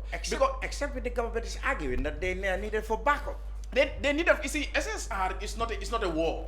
When we say SSR, you are not waging a war. SSR is simply... Now listen, that's where the problem is, because the government believe that if you are implementing those things, you need a backup force. That will be a deterrent. I don't understand what they mean by a backup force. No, they will come to the point, but that's what we can understand from it. A backup force, that will be a deterrent to anybody who want to cause trouble because of not being happy with the process that's going on. So that, they won't say in clear terms, but that's what you can understand. Now let me tell you one thing. Just one thing. Lamin, our SSR is said to be in quote human-centered security sector reform. That is what we say. Now when we look at Ecomig forces in the Gambia, they are using as a backup. They are helping us in our security sector reform, according to the government. Yes. Now let's look at the human dimension of security in this country. We have just mentioned that petty crimes and banditry are going up. Yes. People's lives and properties are not secured in this country. What is the role of Ecomig in that? We know that Ecomig is here for a stabilization mission. And now it will move from stabilization mission to a police mission. But if the Ecomig role is, let's say, protect the territorial integrity of the Gambia and whatever, then the human dimension of security that they're talking about, their mandate is not to that area. It is the Gambian security. So when we say SSR, it's not like you're waging war. It's about professionalizing members of the security sector. It's about inculcating the spirit of democracy, democratic culture of governance in them, making sure that they are subjected to civilian control, management, and democratic accountability. This is what security sector reform is about. It's not about economic forces fighting with MFDC forces or fighting, exchanging blows with Gambian security forces. This is not the whole purpose of SSR. Good. Now let's point to what will happen, because we haven't had, like you said, if the government has taken any action to some sort of relief for the people who have been displaced, and we haven't had a disaster management yet, we haven't had other governments authorities saying what is to be done in that. We have, of course, the NAM for the area saying that even feeding, cooking is a problem there, because people were actually dislocated from their places when they were just about to prepare food. So right now they need help. If it has been mobilized, we have not had it been said anywhere yet.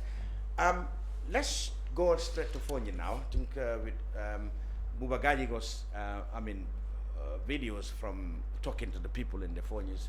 We have two of them arranged. Let's hear what they have to tell Buba. Charles, can you help us with the people of Foni on the incident?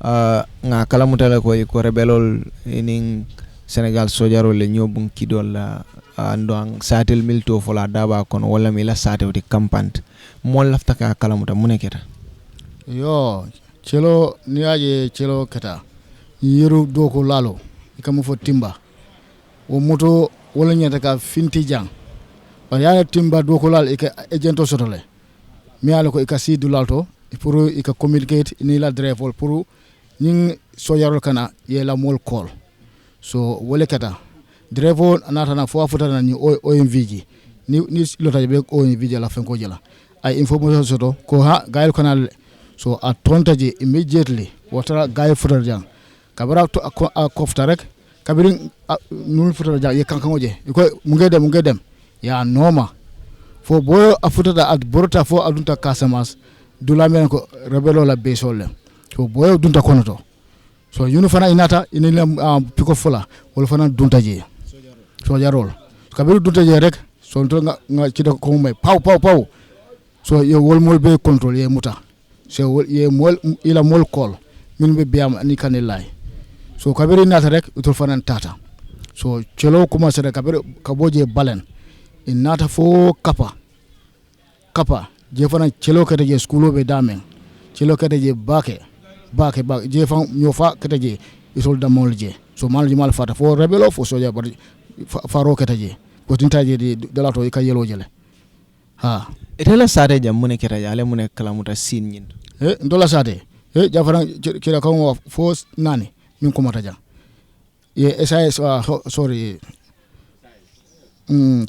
CID atara ka ala mol command nan wo fara kabara fura jang ay molo siga so al kabara fura gal da dan alota ay musol ginde ay bin cikara min be borola so kabara l'Afrique dum muto kono Senegal so ya penyenan ka lipa aka fo ay nte fana mu dokoral nte bena dokoka ko hani ko rebelolem ya lipa ya after ya dundi ila amoka kono ya samba so malam fo abe baloring malong bar jam fana ci do fay janne to la jan jabo to jan ci do fay yele fo kabe ci do fay rek mo li akije so dol tententa itata combo dol tilinta biam dol tilinta sibanor ha so alafta ka cdl ko CID official Gambia CID official Senegal sojarol ya mutajanne ya lipan ya sam ntenya la ndefo ngajele fo ndefo tare nga fo komanda akana ci lo ke jang iko demal fale duñ la fale ngo wadere way fi suñu dekk la alkana ci lo ke jang iko hani ñu disman c'est rebel ngo ñu ma kay rebeloti ni c'est CID officer abara ala ay boss la call so boss a fay pour ay taala do ko ke so be wala ke kan so atul na ñu nata jang atul ya muta alkalipa mata al balipa la iba imantol danko ha do man din kasaro be kala jang alen tol demare e so mo jama fa jang because itilin tateng mo be share jang e ci do fay e ci so dunta wo moto kono atata wo drefo ma do alala ma ko de non tan afana aba fale no ha yo woni mañal ke jang tumala min nawo kera alla sate molu jang e benu nyaadi le la situation lu mol ha telephone jata jang ci de bi jade because jang abe damen ko ni ko ratio na on kullem ala dimba abe pak asambala men sate to mo jama ila dimba ya bele pak ya samba kombo ha abe wala nyama jande bentol jang silanda be jande silanda ba wala be jang ko katu Senegal so damanto imam bojang malla kayro be sala jande munande nayo ye katu ye ijawo wo be jang iddo fambe jana ko albala la nyokan ñu ko iman la so wobe kala ñu ñaadi kayro le soto jang ka tan dolla tija mi kabaskol e be letata iko ni ñu manta ito na tina karmo ngoto so wala ay tolla dinu tinya ay tol falantinya so alla tichal milbe ka karandiro ga alla karambol to akamta e be setal e bele seta sokono to hal tolla do ko na gaden kasol nyata kataje do ko la barabuka hani ka to ñu en to taraje ise muta ya fo en tol mu rebelol kata wol kata mama kunda mama fa me mbama wulu adoma wol akaro alkaroti ya mutale iko rebelolem hansa imaje adoma do miyan ko ala 5 common sense do butale wo fana kansa kabir monde maje folo ngani ka delawul dala ngani ka rokije ma fe muso jumale wol muda rebelol le muda fo Senegal sojaro le wole muta katu mama doma be anata jang ako atafan wolumo pistole wole bonde ya chodi asozo ya fo be falale ako alim fam fele ha manta borla alim fa ha o nata mama doma wala fo jan sansan akata kombo ha sata mi jay ka fo karo ye alkaro muta dame ye ma ye wala kije alkalo e mimuta bayring albadi ngolem aliala wera ba lonne falo malong nga fo police commissioner brikama sibano ila aussi aya moyle na C4 aya moyle ibe itataje iko galbe bulo bar hansan imadi mollade hansan SAS o na alkaro hansan ye mutale ime bula folo ntolu solata ye nyun bula sa alialo nebe dan ha iko biyele bar ntolu menya meje iko ibe fo biam fo ila ibe dan asale moto so mala ibe dan bar iko ibe yele bar ntolu meje de ya iko ibe yele bar ntolu meje folo sa intelligent so kabaru monde fo bi aramso meje albe muna fala mansa kunday albe danila munela nay nata nyim problème o mi alon ko wala keta jang masa be masa dan la minna nani mol ye nati ye bula kato nyun make bandiolte e fo na siede fo bandiolem al karo fo fana bandiolem nyimi yalan ko amon correct al tasatal do monding o e ko muta promo ay mutake han say ntul maje fo ya e fo ye fale fo ya kanyadi mal because ya fo ela tayla ko e rebel fulale muta e ci len da fa so wole mol den kato mal fo ñun lembang fo ñaadi len ha Sayang ni natal ning fonyin kolu kabringe nying sojarol nati jam minkere Ecomig sojarol ti jamali afa ko fonyin kolu man kontana kola alni temo be nyaadi le hani sayang temo man bete ko katu ntul man kontane ko amon koy ñin anu imandia ite yo Senegal sol nati jang o kala nyaadi katu lungolung ñi tata produit bodato rek ci lo sekeno anin ci lo ko ñun kanale so na Cairo so na Gambia ko no jang ngana fo ci lo be fonyu damato ci lo se fu han banjunde momo so wolonde ni ñunu ma bojang ci lo se ta han fo banjun momo so wolon o so ngamo sekunda dani na lafta nga Cairo soto Gambia yemi long yena ñun bondu jang de ngamen lom ngana ka wole fotenti Senegal sojarol sometimes ka dunjanne walu on monde yaram say ndol say betel kandole kono ndol foni ndol musa sama dolal leti number 1 so say sama fum nekane sama wani bandal so jang foni always mulka gada la clean so manan def funtanan sogono mbelorin Johnson oto jang mbelorin Johnson oto ning kaf nyoma do ngaje Senegal pikopo do mande fango abentol fango tachila Johnson oto jang anata nyama kofta wala nyama ndefango kaf nyoma len sabara ko nyoko bara motolam ay sabana ngaja akofta rek adunta piti ndol fango malonde bara kabara tambita rek kaf nyoma ko yo bare ko moto man tan kay ko malon ko sa ngaba do man less than 10 minutes or 7 minutes ngado fananje wo fanan kir acha adunta so ya mbije almost maybe 10 minutes or 30 minutes dal 30 minutes time nga king moy nga first time nga mera maybe bari golem hani after nara nga king moy nga je na merol mimbe gadi noto wol funtana iko Fatou man kuma kango moy fo mu ne be kering ngoy go ndol fango sayne men kuma kango moy kan after mero konte ko kori sojaro man tam yang kay ko sojaro tamita ni videos bale bar sania jube ntolla jang ani bora is not less than 2 kilometer as a soldier mi alonko ite masakunda doku laleti and ite you are a security personnel nte ngalon sojar nyanta bodalon adanta damento anu adanta damento ntela jeroto mbije rek after ngaje kabur merobe o diamol ngaje mo ni boro kana dolbe kumbokan musolbe kumbokan dinngolbe kumbokan ndol fana dinngol be school to ndol fana san jakalta kum ko be sembo soto kan so ndol fan ko no gaye ko waral ngata kapa ngata nga school dinngol rescue because aman safe yin sembo warta bakel de umbe o diamol la kotonke per ngeje nan kotonke natay jang be fandi so jarol din lorin jang fo boy sol ka fo atol be minna amam betia bare ndol ngala samplo jele de bante ngam min blem wala masakundati is more than 1 month this soldier da koy hani kembo fanya sarse niyeje ni manoka rek they will fire until you enter combo and momo ya wolone if ika fay before this be happen la ika fay for combo sakta ye muto fangoje they fire blood on these people no they fang am discouraged which kind of people are these people number 1 anu mo be along mo jama ya long bar hadi mo kiliman diam ajel so after mbije so ngan ndokel ki wol tata school to uje fango di master ko atema ora sort from the ministry atete din ngol rescue no fo ani nan din ngol fango lafta ko yalla je wol kay ko ndol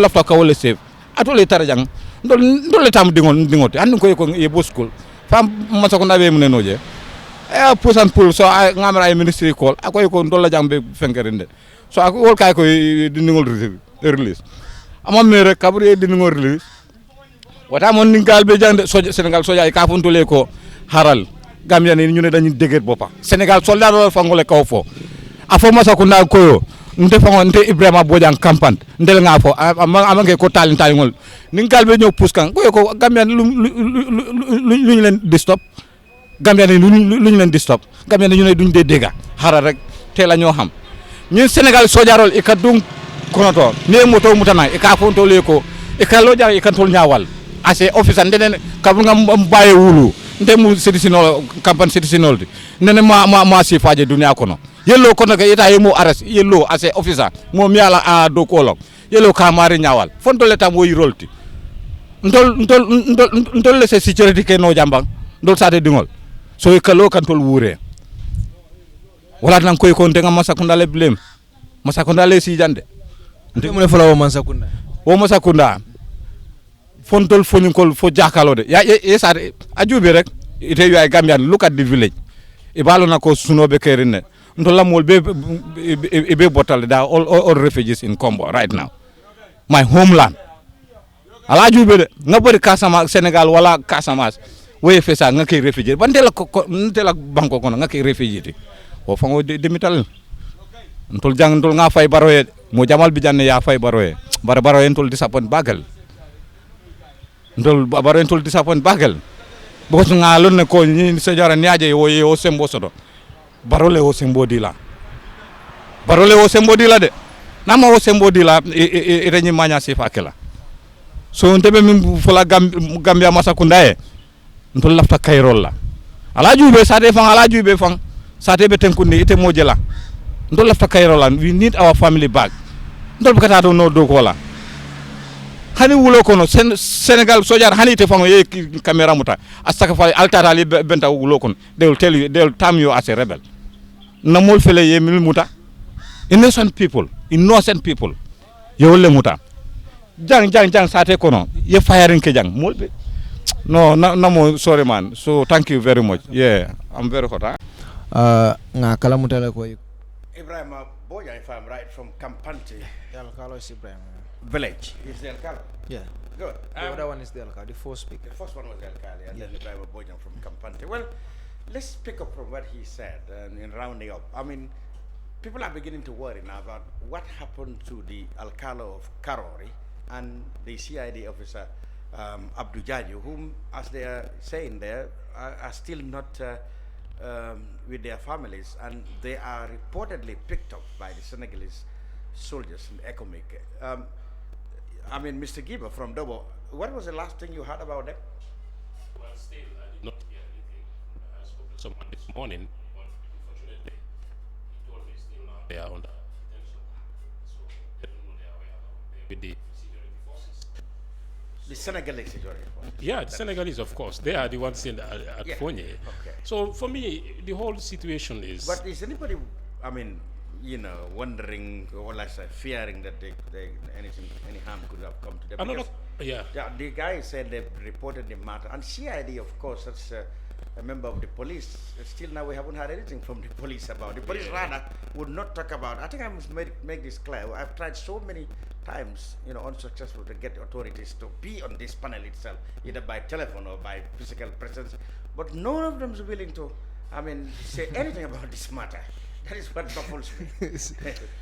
Yeah, so the issue is these people have documents getting that they are Gambians.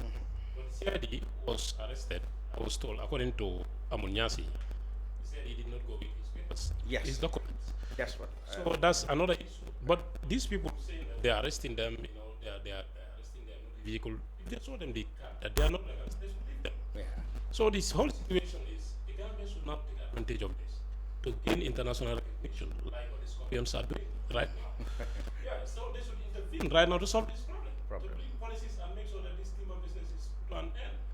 Because we are not at war, and this is definitely not the people of Foni. As I told you, if you touch Foni, you touch Banjo, you touch Jara, you touch Kerr, and it's a center for agriculture as well. Because it has fertile land. So if they are frustrated, they are not farming, they are not cooking, you know, and you want to stay in Banjo to be happy. It doesn't work like that. It's a small country. And the rebel leader, MFDC rebel leader, he spoke. Fatou, the Kerr Fatou. Yeah, last year. Yes, he said Gambia should not be part of the conflict. They have no interest. Yes. You understand? What I understand from him is two things. Number one, they should not be part of it for like allowing the Senegalese or using the Gambian security to fight the rebels. Number one. Number two, also using Gambian territory, allowing Senegal to use it to attack the rebels. Any one of them, this man said, then he will retaliate. Where are these people based? They are based in the Gambia. When the rebels fight back, they are fighting the Gambians. That's what it means. That's why the Minister of Interior and the Minister of Defense should come. And then Because like I saw the Gambians that look, everything is safe, and the military is also patrol around that end. Okay. Everybody is afraid to speak. Everybody is afraid to hold. Well, at least avoiding the topic. No, what kind if of not afraid, but avoiding the topic. The cultural leaders also should have a press conference and speak about this. Islamic religious leaders also, religious cultural, leaders, yeah. all of them, the Christian community, the Muslim, let them come and talk about it. This security. When the opposite thing happened, it doesn't recognize whether you're Christian or Muslim. Christian or Muslim. We have to meet this kind of threat. Yeah. Gambia is known for us, the One of smiling coast the- of Africa. But somebody told me the smiling coast is fading away. Yeah, one of the problems we have as a political scientist in this country is that people approach things on partisan lines. You know, you take this problem to somebody who is aligned to some party, he will give you the perspective of that party or his own political affiliation. So we don't approach things on non-partisan lines so as to save the whole country from whatever danger this kind of incidents can bring about. What do you think should be the focus? Where is the convergence, you know, here? Because everyone, of course, needs peace. And this incident has shown us that there is a potential danger that Gambia can find itself dragged, you know, in the war between two forces in Senegal. There's a point of convergence here. Just like he alluded to, football has been a common platform of unity in the Gambia of recent. Yeah. Now, peace is the point of convergence here. Everybody needs peace. Absolutely. Whether you belong to APRC or UDP or NPP, you need peace. That is why I was a bit shocked and disappointed when the last man said, that guy said that we all voted for Barrow, but he disappointed us. Why are you bringing that part of it? Politics. Because this is not, that is why I said I don't even want to treat this as a Foni issue. This is a Gambian issue. It's a national issue. Because like you said, if Foni's peace, if peace and stability is threatened in Foni, it's threatened in Kerr. Because it borders Kerr. It's threatened in Jara and other places and the entire country. Like today, God forbid, if MFDC forces are fighting Gambian forces, it wouldn't be only Foni. Yeah.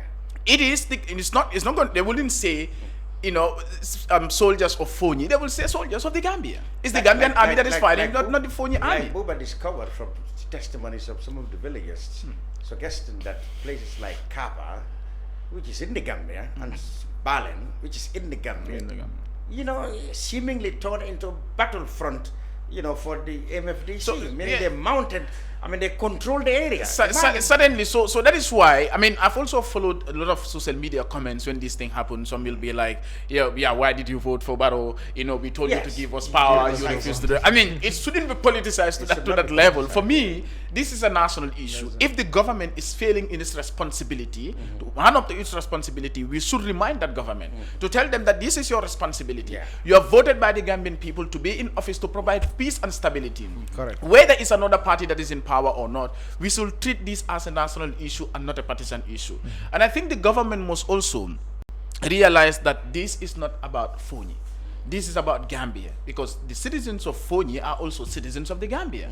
These are Gambians, and as a result, we should not treat it as a Foni issue to say whether they, you know, voted for the government or did not vote for the government. I think that should be a thing of the past. But the advice that I would want to give to this government, just like Jiba said, that's like in this country, we're always reactive to situations instead of being proactive. Where signs have been there. Okay. When these Ecomig incidents with people of Foni started, all we had was investigation. What have you come out with to address these problems, to make sure that there is not a replica? But because this is the first time, this is not the second time. So if it has happened repeatedly, all we have from the government. You said one thing. You said the government said they wouldn't want the Gambia to be used as a launch pad for cross-border attacks. I mean, what do you expect the government to say? Do you expect them to say that well, we will allow the Gambia to be used as a cross-pad? You expect them to say we will not allow it. But at the end of the day, this is government. These are politicians. They just want to deal. They know the mindset of the people. All that you do when problems start is to come out and make a press release. You know, tell people that everything we are going to investigate. Go on back with your normal business. Everything is under control. That is a lie. Everything is not under control. If people of Foni are in Combo, some of them have let their families in Foni and are in Combo. You are telling us that everything is under control. Not everything is under control. So we must be sincere to ourselves. The government must make sure that it finds a lasting solution to this problem by engaging the Senegalese authority, making sure that Gambia cannot be. Gambia is a sovereign country. its territorial integrity must be protected. If Senegalese forces are here together with Ecomig forces to ensure stability in this country, that should not be used as an excuse to fight another war in Casamance when the Gambia has no business in that war. We have no business in the war. I think this is one thing the government must not, show too much sensitivity as to be able to fail to address it publicly. Because by now, if it was another country, we would have seen, senior government officials in Kampanti, in Kappa, exactly. Pictures of them explaining, to the people that this matter will be under control. We should be seeing the local commissioners or the minister addressing people there, assuring them that this. But we haven't seen anything. Has any government official traveled there? Well, if they have, they are not on camera. They are not in video. And this is the time they should be there. People see. And it seems like the Red Cross was there. I think the Red yes, Cross was in that should be. That should be the Red Cross. They are delivering supplies and stuff. Okay. Also contacted the National Disaster Management. Yeah. I don't know how far they have gone. This is the time when we see government officials on the scene, talking to people, assuring them, that's it's difficult. It's difficult. Like you said earlier on, the politicization of this whole thing. Yeah. You see, it's difficult for us to have, such issues addressed. Yeah. To be honest with you, Lamin, when we have a government, a leadership that is only politically conscious, thinking about winning political power. Yeah. Because we know National Assembly elections are just at the corner. And that is now their headache. They want to make sure that they gain, a good percentage in parliament. And so the issue of Foni is not of priority to this government. That is the hard fact. Yeah. Because they are just concerned about, we know the president sworn in a transitional cabinet in court on Thursday, and now the focus is National Assembly election. How do I get more seats in parliament? And that's it. So the people of Foni, the crisis in Foni is not of priority to this government as long as the National Assembly election is on the way. Well, that's it. How can you get more seats? It's a potential election loser anyway. Election losing incident too. So the government, I think, with parties politics aside, the government should really confront this issue and make sure that the people are assured that their security, will be protected in the people of the Foni, and that this incident will not repeat itself again, that the Gambia will not be dragged into the conflict between these two forces in Senegal. If citizens see government forces there around patrolling, they will be more assuring. Yes. Even the people in Banjul, they'll be happy. They'll be more assuring. Yeah. They have in-laws over there. So I can tell you one thing: the rebels, they are ready for anything because they are coming closer to the Gambian border. In case to avoid any surprise attack from the Senegalese forces. Yeah. I don't know. Some people were asking whether this was done. It was planned, something like that. Or provoking or something. About this car running, the security forces vehicle going to customers to provoke them so that now they can bring more forces to Gambia. That's going to be a very catastrophic mistake. Absolutely. It's not acceptable. We're not going to allow Gambia to be used as a ground to attack customers. We the Gambians will cry and bite our fingers forever. We don't pray for that. It's not good. Let them not bring any force. Gambian securities are enough to patrol that area, and they'll ensure that there's peace and stability in this country. Children can go to school. Your children are going to school here in Banjul. Those people, they have stopped learning. And they're going to see grade 9 together. They're going to see grade 12 together. How would they pass exams? This is alarming. That's why I said Gambia now to gain international recognition as this country. Let them come out right now and address this issue. Well, that's it. Aliou Giba, thank you very much for your perspectives from the University of the Gambia, and of course a native of Dobong, also in Foni. Isan Jai, political science lecturer and our analyst in the studio, and Buba, of course, our man in the house who went there to get what the people of Foni are saying and their message to the government. We urge once again that government officials should come out and address this issue and assure the public. Well, the press release, of course, yes, the president empathized with the soldiers who died and the suffering of the people of Foni. But the people of Foni are saying they need more concrete presence of the government in these trying times in that area. That's about it in the brunch. Don't forget, of course, I know everybody is thinking of the big match today, later today, in fact, on the 1.5 hour in Douala, when the Gambia will meet Cameroon in the quarterfinals. Yes, you heard me well, quarterfinals of the Africa Cup of Nations. Story unbelievable already, but we could even set more records for ourselves if we beat Cameroon, inshallah. So we'll be back next week, perhaps, with better news or with good news from Cameroon and from Foni.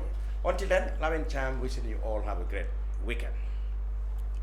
Innovarex Global Health ushers in a new way of leveling the playing field with increased access to quality health.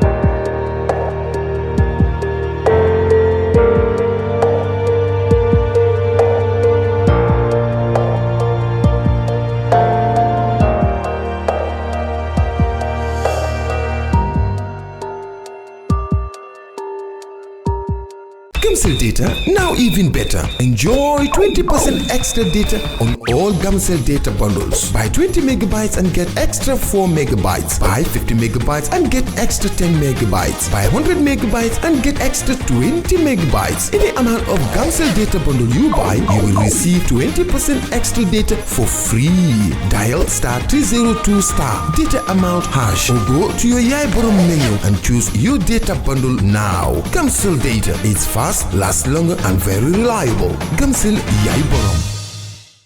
Planning to have an uninterrupted electricity and water supply from solar energy in the Gambia and beyond? Worry no more, because Solar Enterprise will provide you with the solutions at reasonable cost. We have experienced personnel who can install and advise you about your electricity and water supply with a warranty period. We have good quality solar products from North America and Europe.